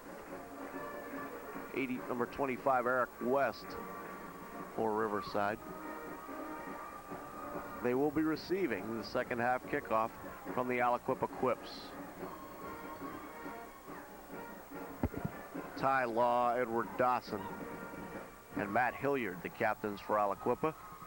You see Pursuit obviously not in uniform. There's a head coach, Frank Morocco, at Aliquippa, looking for his second WPIAL championship. He won one in his first season as the head coach at Aliquippa. Also a head coach at Ambridge for several years before succeeding Don Yanessa with the Quips. Done a great job keeping the program going. People didn't know what would happen when Yanessa left, but Coach Morocco's done a great job.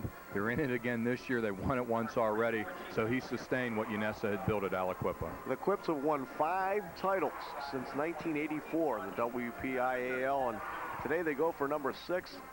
They've got 24 minutes to do it, leading 7-0 over Riverside. This is Chico Williams set to kick it off for the Quips to Heath Junkie, but it's a short onside type kick. It's going to go out of bounds at the 45-yard line of Riverside. A nice break for the Panthers, but I couldn't tell. Do you think he tried to do that or just skip off the side of his foot? No, I think he was trying to dump the ball, but I don't think he was trying to do it, in that field position. Actually, Riverside got a break because that ball started spinning back to the Aliquippa kids. We've got another look at this, and you see just the tail end of it there as it skips out of bounds. And right, could have been recovered there. It was easily across the 50-yard line, and had Aliquippa jumped on the ball, they would have had another break and another first down in Riverside territory. But instead, it's going to be junior quarterback Chris Rinker in just his second start, bringing the Riverside offense Excellent field position onto at the the 44-yard line. Number 20, Chris Spanik, checks in and splits to the far side. Spanik to the near side. That's Adam Newman to the far side. And they give us to the fullback, J.J. Hupp. He's got plenty of room. Breaks across the 40 down to the 30-yard line on a 25-yard run, 26 yards for J.J. Hupp. Just a simple dive play. Nice lead block. He cuts back against the grain, and little defensive backs from Aliquippa Left guard and left center just do an excellent job opening up the hole. Give credit to Jack Smith. Really opened up the hole. I think this is a game where Hupp is going to have to run the ball. Newman and Honky are a little bit more of a scat back type. Hupp can break some tackles. This game might be suited better towards him. They give this time to Hupp again. Nice tackle. Down to the 26 on a 4-yard gain as he spins away from the hit by Ed Dawson. I'll tell you what, Sean, if it wasn't for Ed Dawson, he had room again. There was nobody else in the middle. Dawson did a good job saving some yardage because he had about another 15 yards in the secondary, and there was no one else around. We'll mark it at the 27-yard line, a gain of 3. Second down, 7 yards for the Riverside Panthers. Again, it's J.J. Hupp and the fullback, this time on the counter play. The give is to the halfback, Adam Newman. Newman gets possibly a yard, if any. Going to call that about a half-yard gain as Newman battles over the left side, but Aliquippa up quickly to make the play. Yeah, Tyrone Patilla just did a great job on the pulling guard, standing him up, clogging it up till he got some help. Dawson again to make the play for Aliquippa. Third down and a long 6 for the Panthers. Counter play this time to Heath Johnke. He's down inside the 25 to about the 24, but he needed to get inside the 20 for the first down. But as Dan mentioned in the first half, obviously 4-down territory for Riverside. Pick up of about 3. It's going to be 4th down and 4 yards for the Riverside Panthers. A big play for the Aliquippa defense coming up. And again, another tough call for Riverside's coach Shar. What will he call here? Will he try and get it on the ground? He might go back to Hupp on a running play, possibly throw a little short swing pass to one of the backs. Rusty Spielman checks in at the flanker position, comes in motion toward the near side of the field. Rinker pitches it. Heath Johnke, but he's wrapped up in the backfield on a nice play. Big number 66, Tim Willis, the leading tackler this year. First time we've called his name all day, makes the play. Well, with the change of possession, we'll take a timeout of the Gatorade WPIAL AA Championship. Aliquippa leading Riverside 7-0, live on KBL. Hot dog, I'm a hot dog. And here's that big play as Chris Rinker pitches it to Heath Johnke. Aliquippa up to make the play quickly. Danny on defense. And again, as we mentioned his name before, Tyrone Patillo is causing a lot of problems. Took out the end, made him cut back inside where he got help. Excellent job on defense. Nose guard Tim Willis make the play for the Quips. They'll take over. 1st and 10 on their own 26-yard line. Ed Thornton brings the Quip offense to the line. Gives to his tailback, Chico Williams. Has a hole, has some room, and he made a beautiful move. If he gets by Johnke, he could go. But Johnke drags him down at the Riverside 33-yard line. What a change of momentum right away. Riverside threatening to score, doesn't get the first. And there you see, there's the cut to the outside, and it's a foot race. One missed tackle, and Johnke is all alone trying to catch Chico Williams. And he did a good job making that tackle. That wasn't easy. There's the cut right there. Beautiful cutback. He loves to cut back to the against the grain of the defense. Speed. Pure speed. Speed. Tight roping the sideline. to the 33, where it's 1st and 10 for the Quips. They give us to the fullback, Byron Washington, but he's stacked up out the 30-yard line after a gain of about 2. J.D. Hupp in there to help make the play, along with big number 77, Rick Wass, the 225-pound senior tackle for the Panther defense. That looked like just a straight dive play. Looks like they might be setting up the option. Watch for the fake to the fullback and the pitch to Williams outside. We haven't seen the option all day from Aliquippa. It's 2nd down, 8 yards to go. Give us to Chico Williams, and he's stacked up. Craig Mills up to make the play, along with big number 75, Jack Smith. But number 44, Craig Mills, to make the hit. Sean Myers also helping out for Riverside. This defense gives up the big play, but they seem to toughen, Danny, and they're down in their own territory. It's going to be 3rd down for Aliquippa on the Riverside 29-yard line. 3rd and a long 7. Big play, because this will dictate what Aliquippa does on 4th down. Reverse. Reverse to Ty Law. He's got room. But hemmed in the backfield by Riverside. Reverses his field again before he's finally brought down by the Riverside defense at the line of scrimmage. Perhaps a half-a-yard loss. It looked like he had some room to go on that one, but the Riverside defense held contained very well. Yeah, I thought he had some room to the outside, but he cut it back. As you'll see, there's the pitch to Williams, a little reverse. And at this point, Law decides he doesn't have it outside, so he tries to go back inside. Riverside does a good job getting there. Rick Wass, along with Sean Myers. Sean Myers eventually pulls him down. 4th down and 8 yards to go for the Aliquippa Quips on the 30-yard line. Thornton's back to throw, has his man on the far sideline. The pass intended for number 10, Desmond Hannon, through his fingertips, and the ball gets turned over to Riverside. And Thornton was looking for him in the entire time on this play. Watch it. Again, he'll just go down about 10 yards, set up. Behind Heath Johnke. Found the hole in the zone. Actually in front of Johnke and behind J.J. Hupp in that zone. Ball a little bit overthrown, and Riverside takes over. 1st and 10 on their own 30-yard line. 2nd possession of the 2nd half, trailing 7-0. 6:41 to play in the 3rd quarter.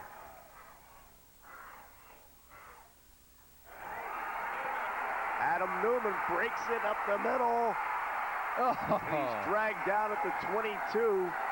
And a flag. There might be a face mask. Ty Law, the only man on the field fast enough to catch up to Adam Newman. Let's take a look at the Got replay a flag here. on it, and that's going to add more yardage under the end of that long Adam Newman run.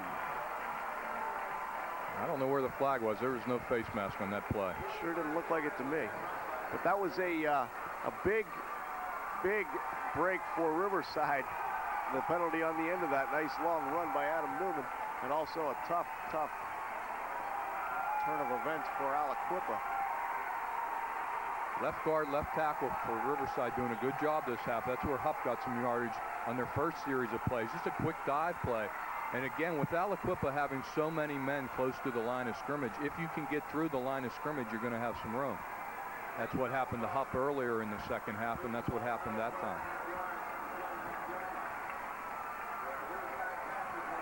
So the Panthers have it 1st and 10 inside the 13 of Aliquippa, looking to tie the score. Heath Johnke in motion to give. It's the J.J. Hupp. He's down inside the 10. Before he's brought down by number 58, Russell Frederick. And again, Riverside working that left side of their offensive line. 2nd down and a long 7 for Riverside. Definitely fair down territory. J.J. Hupp comes to the sideline. Johnke splits to the far side of the field. One back in the backfield, that's Adam Newman. And the give is to Newman. He's through the hole. Nice inside run. the 5 for a 1st down at the 2. Again, Over the left side. Let's watch the left guard and the left tackle. They're doing a job here in the second half. The men in the control room with the camera on Adam Newman, and it's a perfect shot here as Newman busts it over the left side. Excellent job of blocking. It's not a first down as I had called it, just a little bit off, or are they going to measure this? Nope. Third down and about 6-8 inches. They have to get to the 2. He didn't get a great spot on that ball. No backs in the backfield. Chris Rinker. First down. On the quarterback sneak, gets the first down. So Riverside is knocking hard on the door. Good call. I like the call, Sean. You know, you don't risk a deep handoff or a pitch and that you're going to take a 3 or 4 yard loss. Get the first down, get your 4 downs, now try and score. There's a look at the junior quarterback coming all the way to the sidelines to get that play. J.J. Hupp, the big fullback, coming in to help him out with it. Rusty Spielman comes to the bench.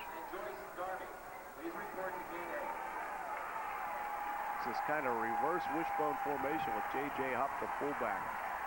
The give is to Hupp, and he dives in for the first Riverside touchdown. We got a ball game. 7-6. They have found the weakness. Almost every running play on that series was over the left side. See a little lead block here on the replay.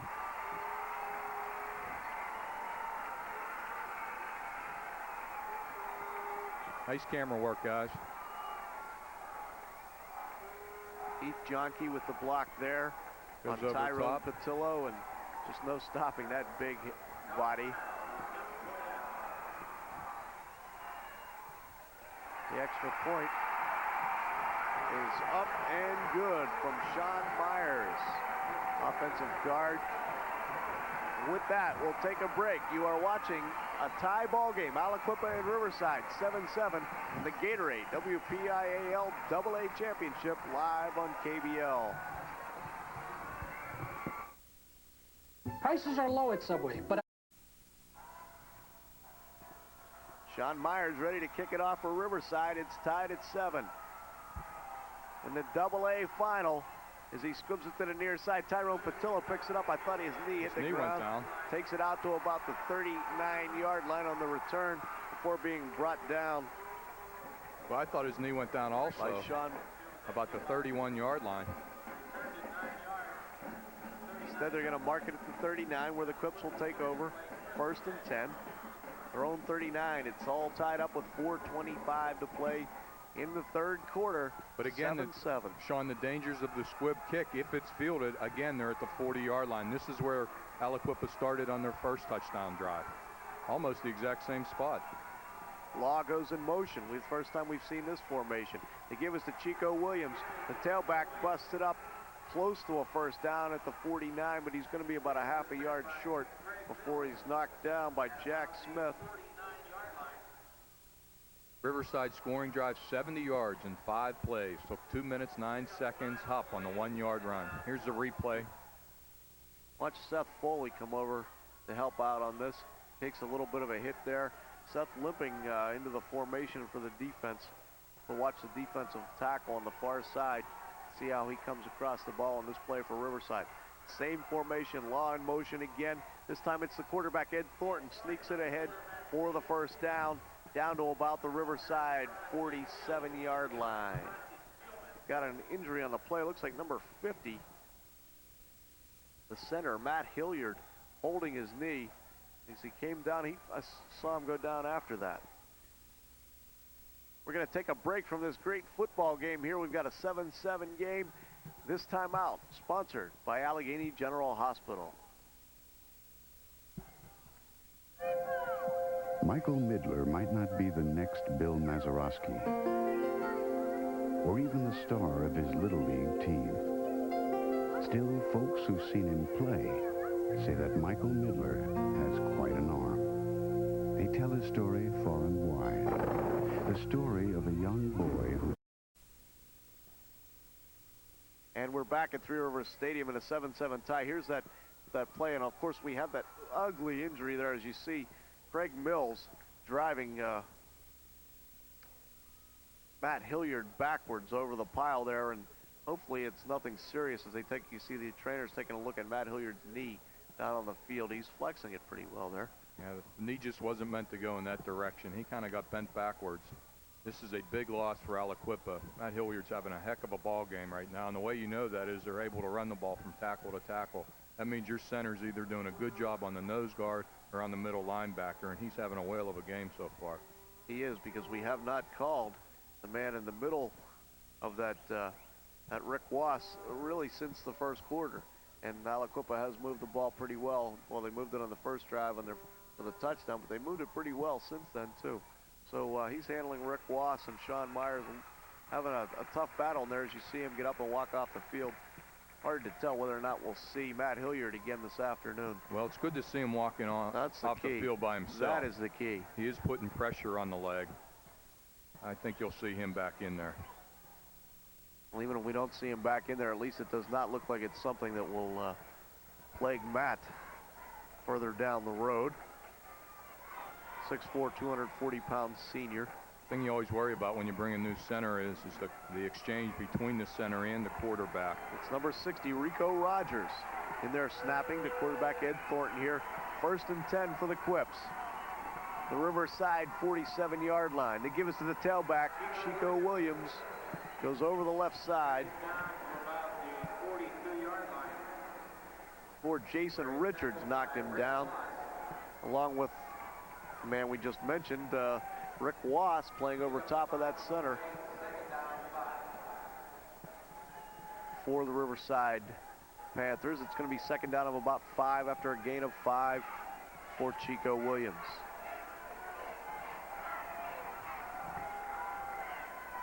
Robert Macon split to the near side, but they're going to give it to Chico again. Williams close to a 1st down if he doesn't have it, for being knocked off his feet by Craig Mills. It's very simple the way they've run this offense, Aliquippa, and they're going to take it right up the middle here, Dan. It's just man-on-man blocking, Sean. No traps, nobody's pulling. It's just one-on-one, and again, they're handling the Riverside's defensive line. 1st and 10 at the 37. Dorian Jackson split to the near side, but again the handoff. This one to Byron Washington, the fullback. Again, Craig Mills in there for Riverside to make the play. 2nd down and about 6.5 yards for Aliquippa after the tackle by Mills on that play.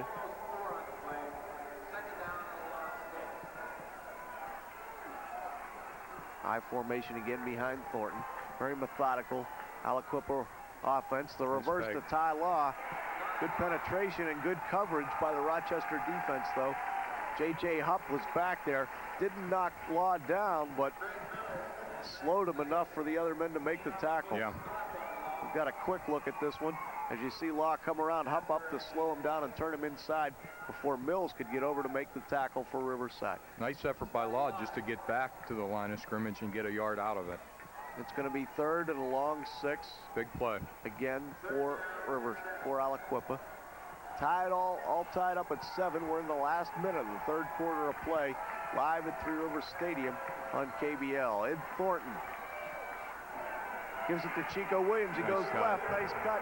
It's around the sideline. Missed tackles inside the 20. It'll be 1st down for Aliquippa. Chico Williams is just racking up the yardage here in the 2nd half. Yeah, he has got 21 carries, Sean, right now for 134 yards. And just watch the cut. They give him the hole. He goes outside. There's the cut there. He's going to give us another one here. And he gets to the outside again. J.J. Hupp just grabbing air. And the thing about him that impresses me, first of all, he's just a junior. The other thing is that he's big and strong. Yes. In addition to being able to run with such speed, and the cuts are just, I mean, those are the things that kill you. Eye formation, power eye with Chico Williams stacked up by the Riverside defense, but he still manages to get down to about the 17, maybe the 16. We'll see where the mark is. The great thing about Chico Williams, Sean, is that as you are a coach, for Aliquippa, you don't have to worry so much about downfield blocking. You know, if you can spring him into the secondary, he'll take care of the guys himself. He'll make the move, shed off the cornerback or the safety. He's made them so far. We've got a 7-7 game. Aliquippa on the march. That's the end of the third quarter of play. Aliquippa 7, Riverside 7. You are watching the Gatorade WPIAL Championships live on KBL.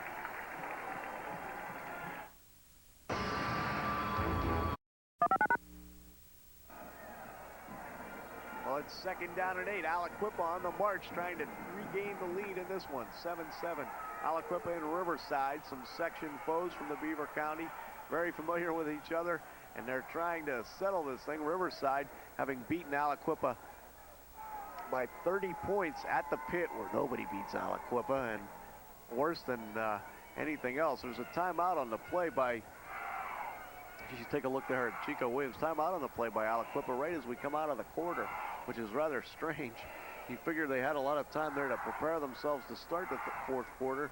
It's a 7-7 ball game.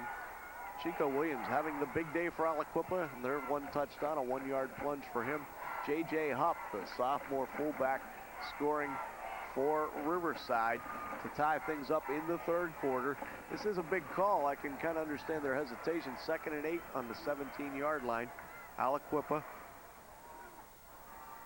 Oh, they're ready to go. They want to get back out there, but the official obviously giving the rest of the time out for Riverside's defense to toughen it up a little bit, get straightened out on their assignments.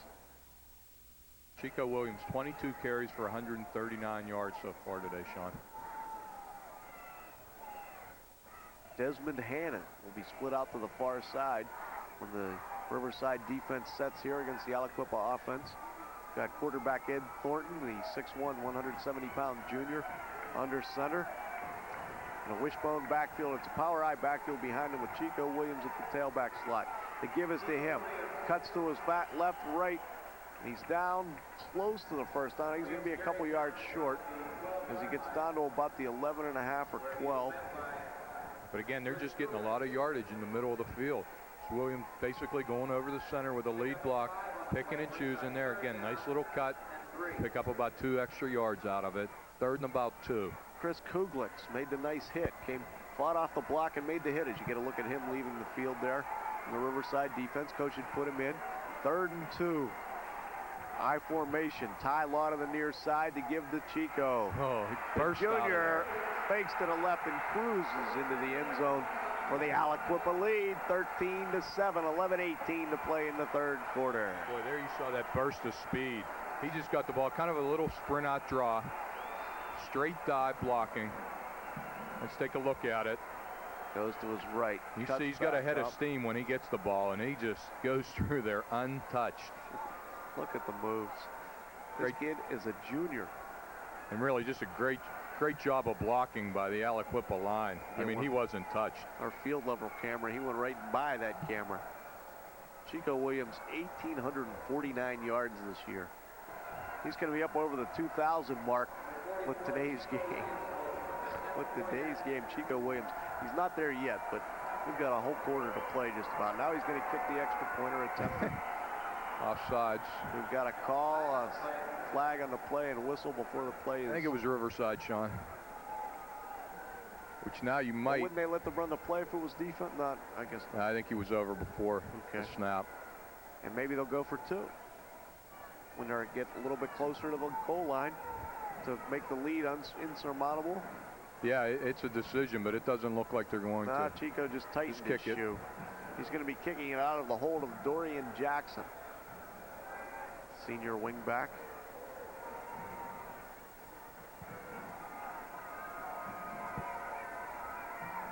Snap the big 77 Roberts. Like everybody was offsides again. Now, if that's Riverside, now you're down about the half-yard line. You are Robert Santia, the big man snapping the ball. Yeah, I think it's on Aliquippa this time, and it is. So this makes it more of a field goal try for Mr. Chico Williams, who only has 1 this season. 1 out of 2, though. He didn't attempt them, and he didn't have to. As you can tell by the way he ran the football this afternoon, or has run it so far. He scored touchdowns. The heck with the field goal. He'll be kicking this one from the 14. It's about a 24-yard kick for Chico Williams. Bad Snap a little bit high. The holder gets it down, but it's blocked. Pick the ball up. And the ball is recovered by number 81 for Well, that gives Riverside hope now. Ed Dawson for Aliquippa. It's a big play. Bad snap. The holder did an excellent job just to catch the ball and get it down. Dorian Jackson is injured down there on the field. With that, though, we'll go to a break. Come back with a little more. We've got a 13-7 Aliquippa lead. You are watching the Gatorade WPIAL Championships on KBL.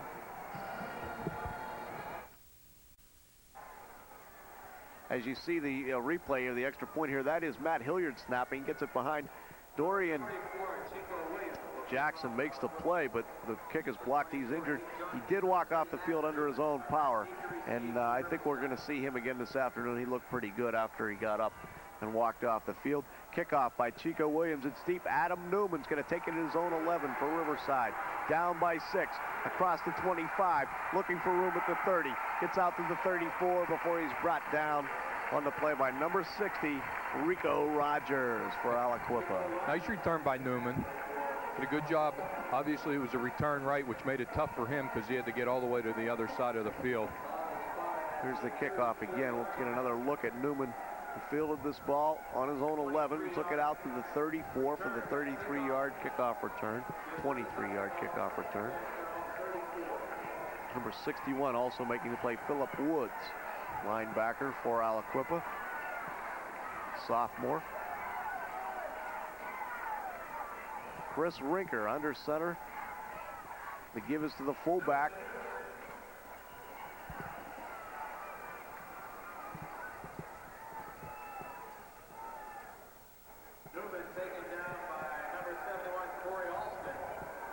Get a look at Adam Newman here being brought down by Corey Alston. Big number 71 is going to come over from behind here, jump over the pile to make the tackle, along with number 6, Tyrone Patillo for Aliquippa. Gain of 1 for Adam Newman as he comes off the field. 2nd and 9. Chris Spanik split to the near side for Riverside. The give is to Heath Johnke. He goes up the middle for a gain of about 3. Again, Corey Alston, big number 71 at the bottom of the pile, along with number 66, Tim Willis, leading tackler for Aliquippa this season. Made 100 tackles this year. Big play for Riverside, 3rd and 5. Again, these are the situations that they wanted to try and avoid today. Fullback J.J. Hupp comes to the sideline. Looks like a passing formation. There's no backs in the backfield. There. John Key to the near side. There's the quick slant to the tight end, but it's intercepted. Number 81. Edward Dawson, the defensive end linebacker for Aliquippa, takes the carom off the pass. It was tipped at the line of scrimmage, I believe. Well, we didn't get the replay there early enough, but he was almost, just came right into his hand, and he returned it down to the Riverside 38, where Aliquippa can try to put this game away with another touchdown. We've got 9 minutes and 15 seconds left in the ball game. Aliquippa leading Riverside 13-7. Just tried to throw a little pop-up pass to his tight end, pick up 5 yards, but it was tipped. Pass intended for Chris Kuglix, but it never got to him. This is Ed Thornton under center for Aliquippa. They give to his fullback, Byron Washington. He gets it down inside the 35 to about the 32. Closer to the 33. Make it 2nd and a long 4 for Aliquippa. I think Riverside's defense has to do a couple of things here because Aliquippa is pretty much just plowing through them. They did in the last series. They're either going to have to bring their linebackers or maybe go to a 6-man front. But at this stage of the game right now, Aliquippa is dominating the line of scrimmage. Got the steady 4-man line for Riverside.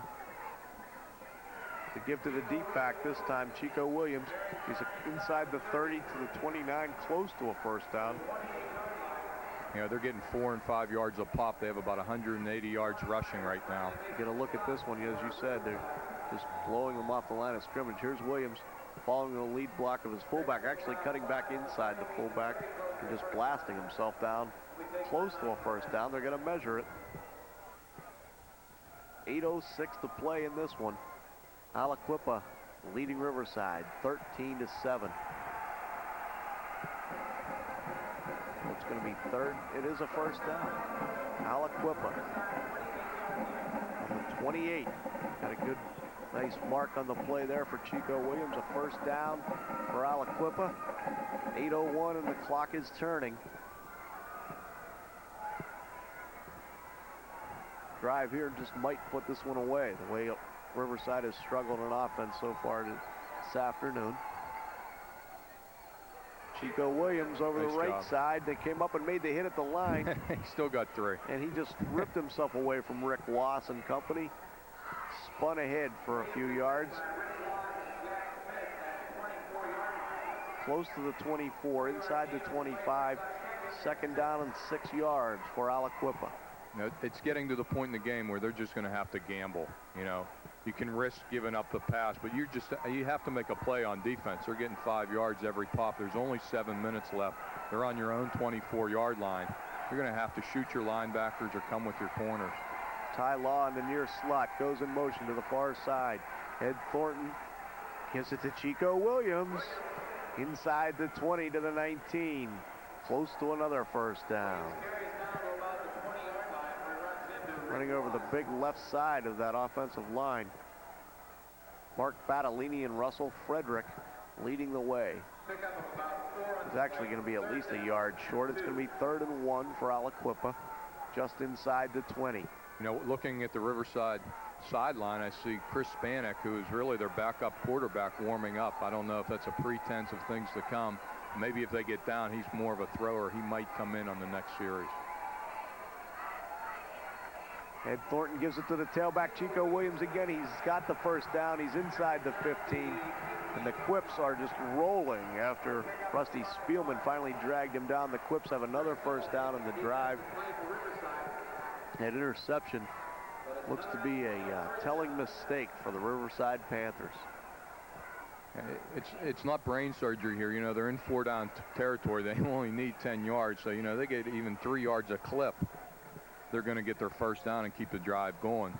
Riverside has to stop them on first down. Throw them for a loss or no gain. Normally I ask you which way they'll go. This time I'll ask you, or who they'll give it to. This time I ask you which way do they give Chico Williams the ball. 1st and 10 at the 20 or the 15. It's Williams to the right. Cuts inside the 15, close to the 14, but he's wrapped up on a nice play by the Riverside pursuit. Jack Smith out there along with Sean Myers to make the play for Riverside. Watch Chris Mills, 44 for Craig Mills, excuse me. Right. Just playing a whale of a game. He's out there again. He's got 10 tackles today. Jack Smith ripping him down at making the tackle at the bottom of the pile. To hold the line. It's 2nd and 10 for Aliquippa. Riverside has held them twice inside this territory, and they need to come up big here again with 5 minutes to play, just over 5 minutes. Little tricky play there. Chico cutting back to the near side. It's down inside the 10 before Spielman. Just a little misdirection play. Looked like it was going right, and they came back. I don't know if it was designed that way. Let's see if anybody pulls. Here's a shot of it. Yeah, that was designed that way. No question of that. See the fake step to the right. Byron Washington's probably supposed to be in front of him, but Chico's just so quick. He doesn't wait. He's so quick. If you're not there, he's going. It's going to be 3rd and 4 for Aliquippa at the Riverside 9.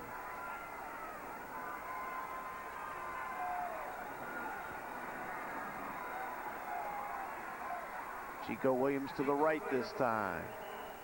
Short of the first down, but not by much. He's going to be, it gets down to about the 6. It's going to be 4th and a long 1.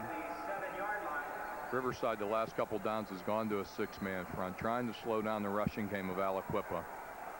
We got a big play coming up here. 4 minutes and 8 seconds right now, so and counting. We'll be under 4 minutes when they start this play. Dan, obviously this is the play of the game for Riverside's defense, and Aliquippa has the chance to put it away. Power I formation. You know Chico Williams is going to get the ball. He does. He does. He might not have Riverside makes the play. Look at the defensive stop.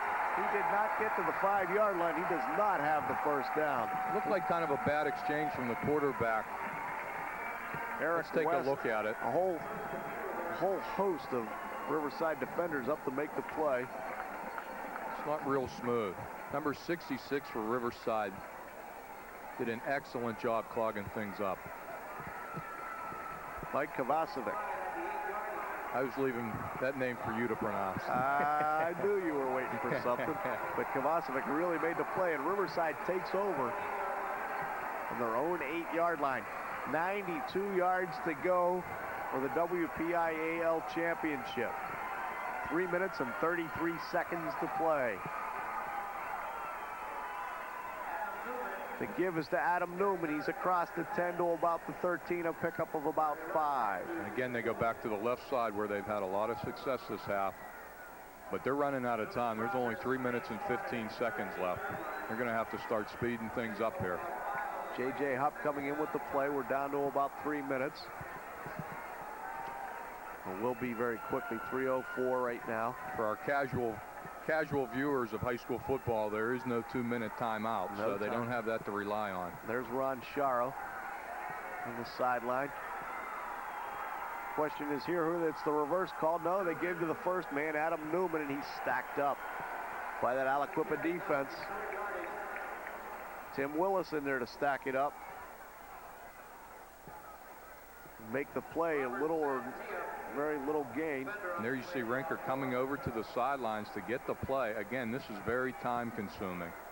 If your quarterback has to come all the way over, get the play, run all the way back to the huddle, you're wasting a lot of time. Chris Spanik has checked into the huddle along with Chris Rinker, so he's been playing today. I don't want to say that this is definitely a pass, but this is the man you saw warming up on the sideline, Dan. And we have a stopping of the clock at 2:28. I think it's an equipment problem for Riverside. Aliquippa should be aware of this. Nope, they called a timeout. Riverside uses their... Got a coach going out in the field. Do we have a... Nope, it's not a timeout. No. He thought Ref he could, is chasing him he out. thought he could go out on the field. I didn't think so. It was just an equipment thing. They'll get that straightened out. They'll start the clock back up. Actually, they're going to make somebody come out of the game. They are. Big number 75, Jack Smith, has to come to the bench. He'll be replaced by number 55, Sean Myers, at guard for Riverside. So might be something up their sleeve on this one. With Chris Spanik, the backup quarterback, in the lineup. Might see a halfback pass or something. And he is the tailback, the lone back in the backfield. This is Spanik in motion. Yep. Fumble, and it's Aliquippa Football. Recovered on the play. Well, that's a late whistle. Robert Hill to make the play for Aliquippa. With 2 minutes to go, it looks like Aliquippa's going to win another WPIAL championship.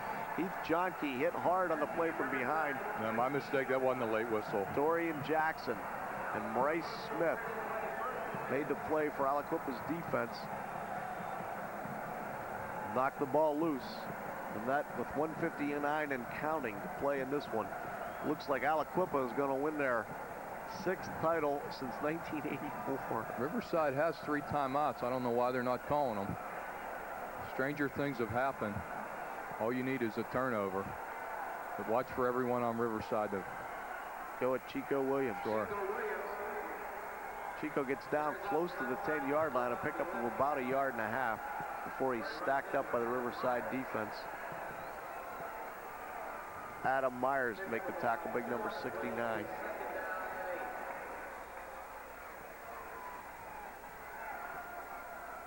Real nice job by number 58, Russell Frederick, for Aliquippa, making some room. The left tackle. Had a nice ball game. He's made several tackles on defense. Also in on the play, Seth Foley, big number 65, right tackle for Riverside. On the defense, 2nd and 8. We're down to a minute to play. Oh, beautiful. There's a hit. Rusty Spielman up to make the play on Chico Williams for his first negative run of the day, I think, for and this is what I said Chico Riverside Williams has to do. Just shoot your safeties and cornerbacks. There he is. He almost got to the exchange. And almost knocked the ball loose. Yeah. As you see there. And that's what they have to do. You have to gamble. And they've used the timeout here with 51 seconds to play. Here you see him. I guess they were waiting for the last minute to use it. Well, I guess they wanted to, it's third down now. It's going to be 3rd and 11. So they figure they are going to get the ball back if they can make the stop here. Chico Williams, 35 attempts for 169 yards today. That's a good chunk of yardage. It's a lot of work, too. Yeah, it is a lot of work. 35 carries. attempts. What'd you say, 165? 169. 169? That takes him over 2,000 yards rushing for the year. And that is quite a year. And he's just a junior. That's a lot of yards in high school. That's a lot of yards on any level, but especially a high school game when, you know, you only have 12-minute quarters. These games go rather fast, and to get 2,000 yards, ouch, as a junior.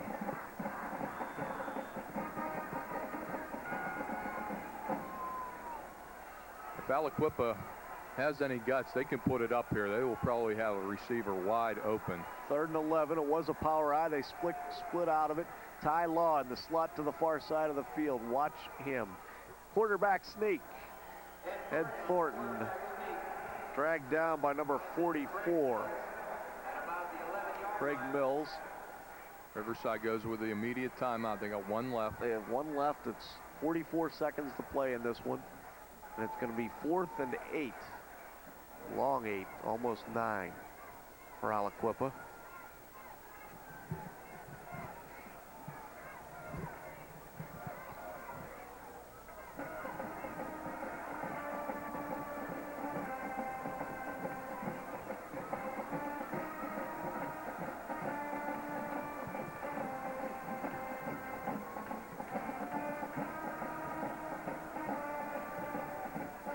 Interesting timeout here for Riverside. Not only do they have to get this defense and make sure they get the ball back, they've also got to be looking to the offensive side of things because they have to, with 44 seconds to play, that they don't have any time.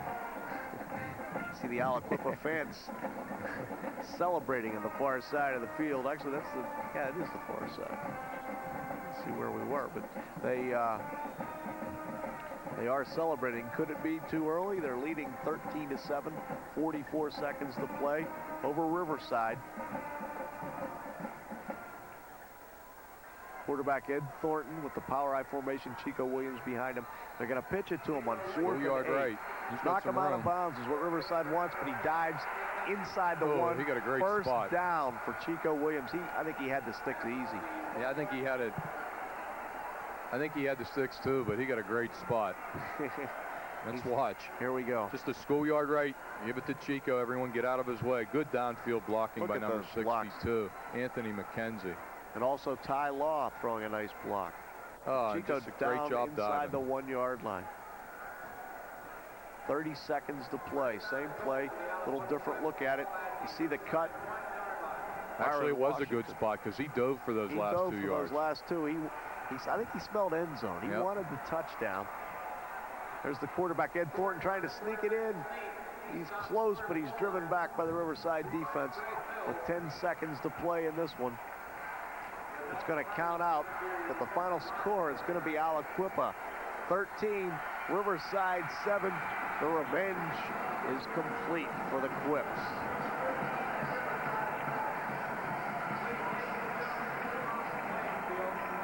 You are watching the WPIAL Quad A Championship, the Double A Championship, live from Three Rivers Stadium. The Gatorade WPIAL Championships taking place all day today at Three Rivers Stadium, and you have just seen our second Beaver County Championship crown for the day. We're going to take a timeout. We'll be back in just a minute to wrap this second game of our 4-game set up, and we will be back. You were watching just now, WPIAL AA Championship. Aliquippa won it 13-7 over Riverside. Gatorade sponsoring this on KBL.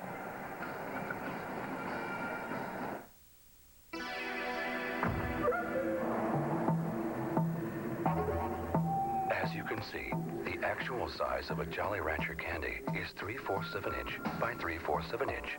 square.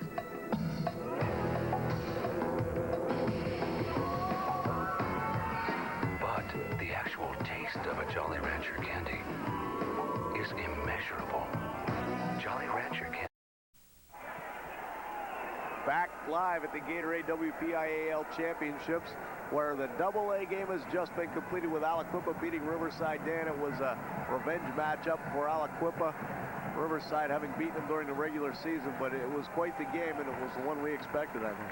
Well, if you're going to lose a game, you'd rather lose it during the conference play than in the WPIAL Championship. I'm sure Coach Morocco told them at the end of that game during the section that, hey, we'll see him again down the road. Just keep playing. He kept his team together. They stayed focused. Did a great job out here today. They had 225 yards rushing. That's a lot of yards. And they won it up front with their offensive line. That they did, dominating the defense of Riverside High School on the line of scrimmage and basically on the back of Chico Williams. Chico carried this team to this championship. The junior running back had quite a day. Yeah, he had 36 attempts for 179 yards. Riverside did a pretty good job. They contained them, but every now and then he would just bite off some runs, especially in the second half. I think he wore their defense down a little bit. He started getting those 10, 8-yard runs that really hurt them. That it did. It really hurt them there. We want to remind everybody that you can get a copy of this game. In-game studio and our man, Mark Uriah.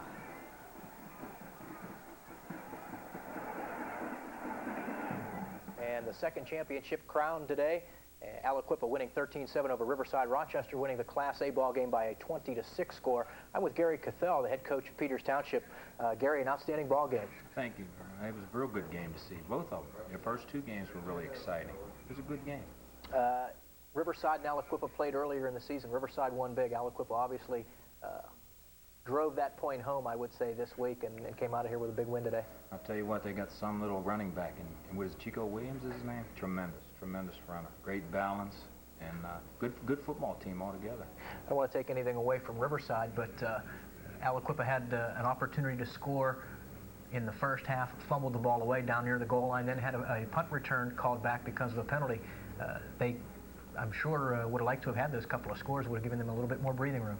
Well, Riverside showed a lot of poise in this game, man. They fought back real hard. It was a good physical game. I got to stand close to the sideline. Tremendous hitting down there, and they did a nice job. Congratulations to both their program. I think you have to credit Chris Rinker, too, a backup quarterback going in and keeping them in the ball game. A lot of times that's a very tough situation to get into. He did a nice job for a kid not doing it. I believe this was his first game, or was he in a couple of the playoff games that they had?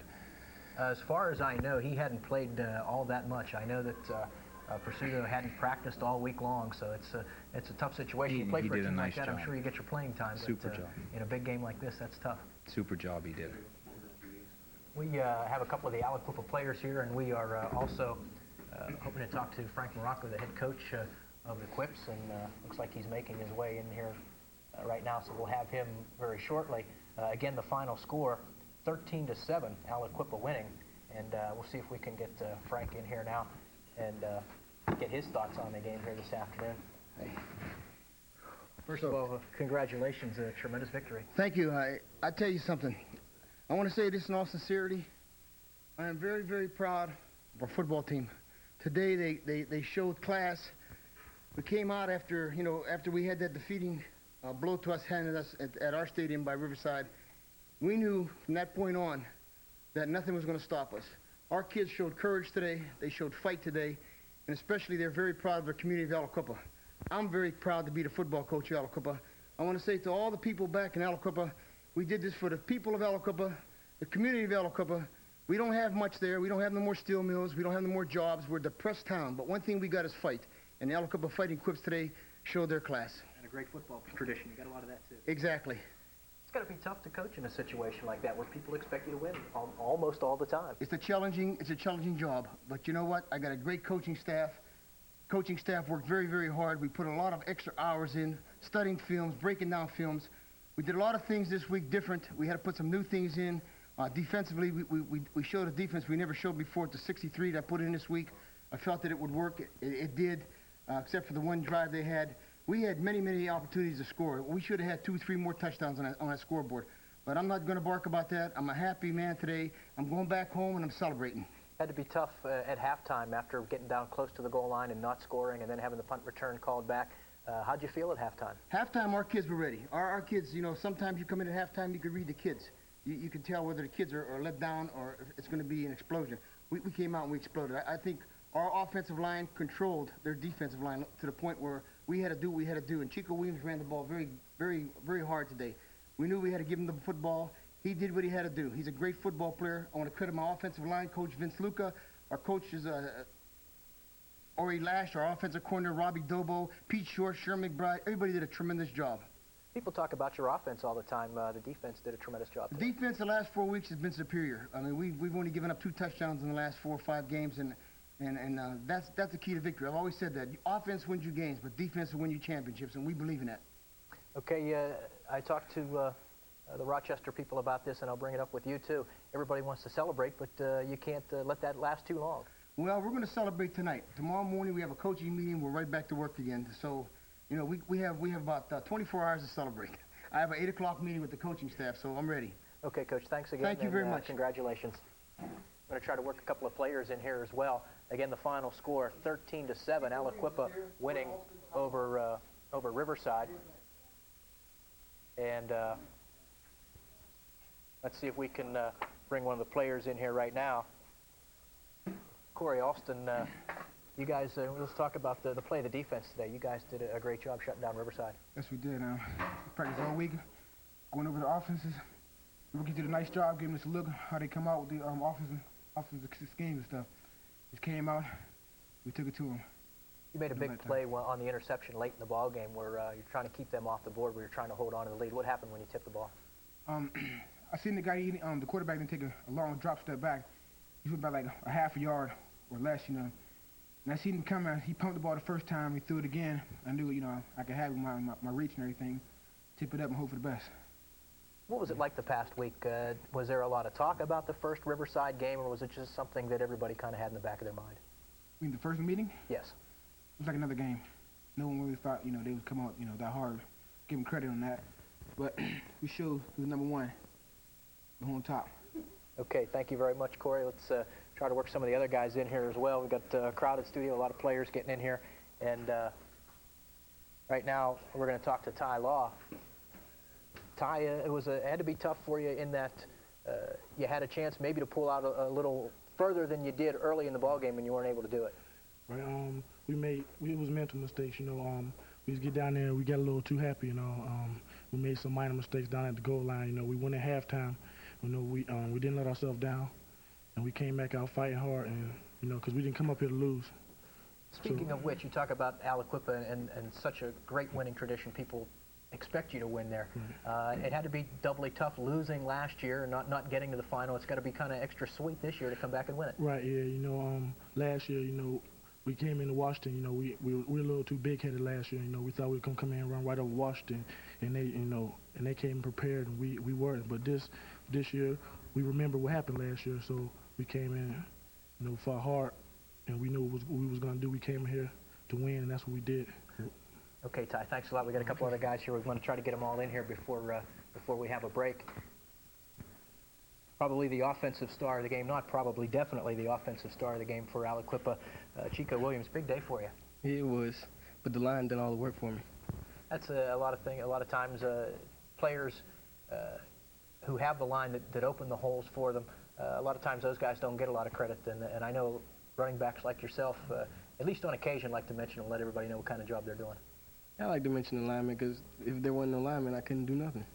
How about defensively? The team just played outstanding today. The defense, they've been incredible for the last few weeks, and they know what they came to do, and they stopped Riverside, and we won. How about the punt return that got called back? Had to be kind of disappointing for you. It was disappointing, but I knew we could come back off of that. Okay, we've still got some other guys here we want to get in. Thanks again. Congratulations. All right, thanks. Try to work a couple of more guys in here before we go to break. Edward Dawson going to step in. You had a big day. Corey Alston tipped the pass, came right into your hands at a very important time in the ball game. Yes, I thought I was going to score, but somebody from the side that I didn't see picked me up, and he got me. You were also involved in a big play defensively at the end of the game where they fumbled and you guys recovered. Looked like you were right in there on the hit when the ball came loose. No, I won't take improper credit. But the defensive linemen, they did their jobs, and the defensive scheme that we were in was set for the back men to make the tackle, and that's what we did. And we played pretty well. We made the proper adjustments. What next? Stakes, another championship. We're looking forward to another tough week of work before you play again next week? Aliquippa Football. All year long, right? Yeah. Okay. Thanks again. Congratulations. We've got time, I think, for one more here. Try to get Desmond Hammond in here. Desmond, we got about less than a minute left. Just your gut feeling right off the top. Well, I just like to say I love playing for Aliquippa Quips, and I wouldn't play anywhere else. I like to give the credit to my defense because without the defense, you can't win the championship, and we did our job. And I like to thank my coaching staff because without them, we wouldn't have a clue of what to do. They put in a lot of work in breaking down the films for us, and if they didn't do that, then we wouldn't know what to do. Okay, thanks a lot, Desmond. We're just about out of time. Congratulations. Good luck to you in the state playoffs. All right, thank you. We've got more coming up here from the Gatorade WPIAL Championships. We've got two more ball games coming up at 5 o'clock, Blackhawk and Valley, then the Quad A game tonight, Upper St. Clair and Connellsville. And also, we've got highlights of this game coming up shortly, so we hope you'll stay with us between games here. The Gatorade WPIAL Championships on KBL.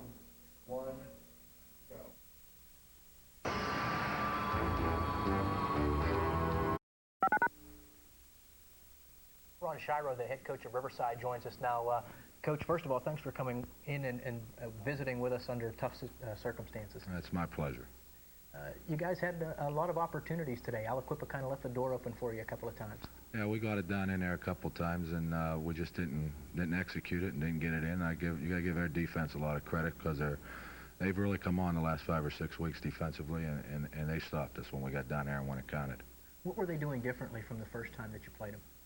Really not a whole lot. Matter of fact, they might have played us a little bit straighter this time as far as no stunting and everything. They just were playing well up front, and their secondary was up there because they knew we weren't really going to throw the football a whole lot, and they came up and they hit us, and they had a good game plan. A tough situation for a guy like Chris Rinker to go in and fill in at quarterback, such a key position. Yeah, it was tough on Chris, but last week he led us to a 35-28 victory, and I didn't think he really made many mistakes today. He ran the offense. It's just a matter of us executing and maybe them just being a little bit better today than we were. What do you tell the kids after a game? Obviously, they've had a great season. They have a lot to be proud of, but they're not thinking along those lines at this time. No, and I didn't talk to them a whole lot. I did tell them the same thing that you're talking about right now, that when they look back on it, there's going to be a lot of great memories, and they have nothing to be ashamed of. They came a long way, and they scratched and they clawed and they fought to get to where they are today, and it just wasn't meant to be today. Aliquippa, from the teams that I've watched, some of the film that I watched earlier in the week, they have to be an extremely difficult team to defend because they just have so much speed. They have a lot of team speed. The quarterback's very capable of throwing the football. They didn't throw it that much today, but you have to defend it. Those kids that are at the wideouts can run with the ball after they catch it. Then you have a back like Chico Williams, and I think their offensive line, is one of the better blocking lines that they've had in years. That's Chico Williams made a point to mention the way his line worked for him today. That's obviously where it all starts on both sides of the football up front. Definitely, and I do think that their offensive line's underrated. I thought that the first time because we watched the film of it again, and they do block, and our kids knew they blocked. And he's a great runner, and if you give him a seam in there to run in, he takes advantage of it, and they're very difficult to defend. And not only him, but you can't focus too much attention on any one particular guy because they have so many that can hurt you. Right. We didn't key on anyone. We played our defense, and really up until the last 2 weeks, we've played great defense all year, but I think the further you go, you start running into some better offenses, too. Okay, Ron, thanks a lot for being with us, and again, congratulations on a great season, but just kind of a tough finish for you. Thank you. Okay, again, the final score, 13-7, Riverside Aliquippa defeating Riverside for the AA championship. Single A championship went to Rochester High School. They were winners 20-6. Over Southside Beaver. Again, we have some highlights coming up for you in just a little bit, so we want you to stay with us. Two more games to follow, Blackhawk and Valley in the AAA championship game. Valley led by Jay White, and Blackhawk with an outstanding offense. And then at 7:45, the big Quad A matchup, Upper St. Clair and Connellsville. A lot of people have been talking about that one all week long, and that kicks off at 7:45 tonight. You'll see it all right here on KBL. Also want to bring up something now that we want to let you know that there are tapes available of these games if you are interested, and they are available through Sean Doherty Productions, and they are $15 per game plus $2 shipping and handling. So you see the address on your screen there.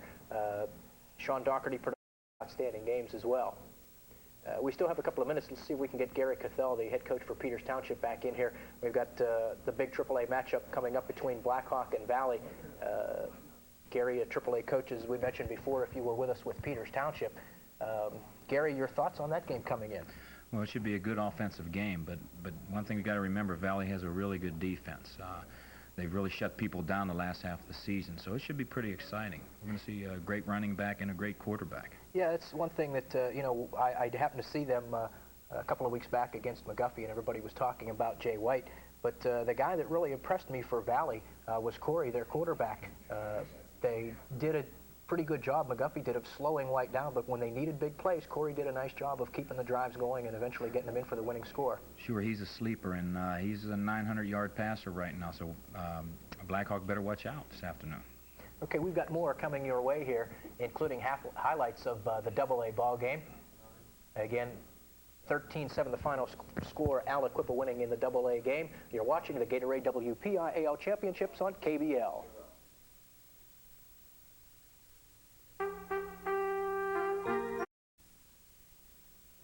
Welcome back to Three River Stadium. I'm Mark Uriah, along with Gary Cathell, the head coach at Peters Township, and Joe Butler joining us again. We are in between games of the AA and AAA championship games here at Three Rivers today. And again, just for those of you who may have just joined us, let's give you the scores. Aliquippa over Riverside, 13-7, and Rochester over Southside Beaver by a score of 20-6. Gary, we were talking a little bit about the upcoming Blackhawk Valley game. You said you played Blackhawk early in the year. Talk about them a little bit.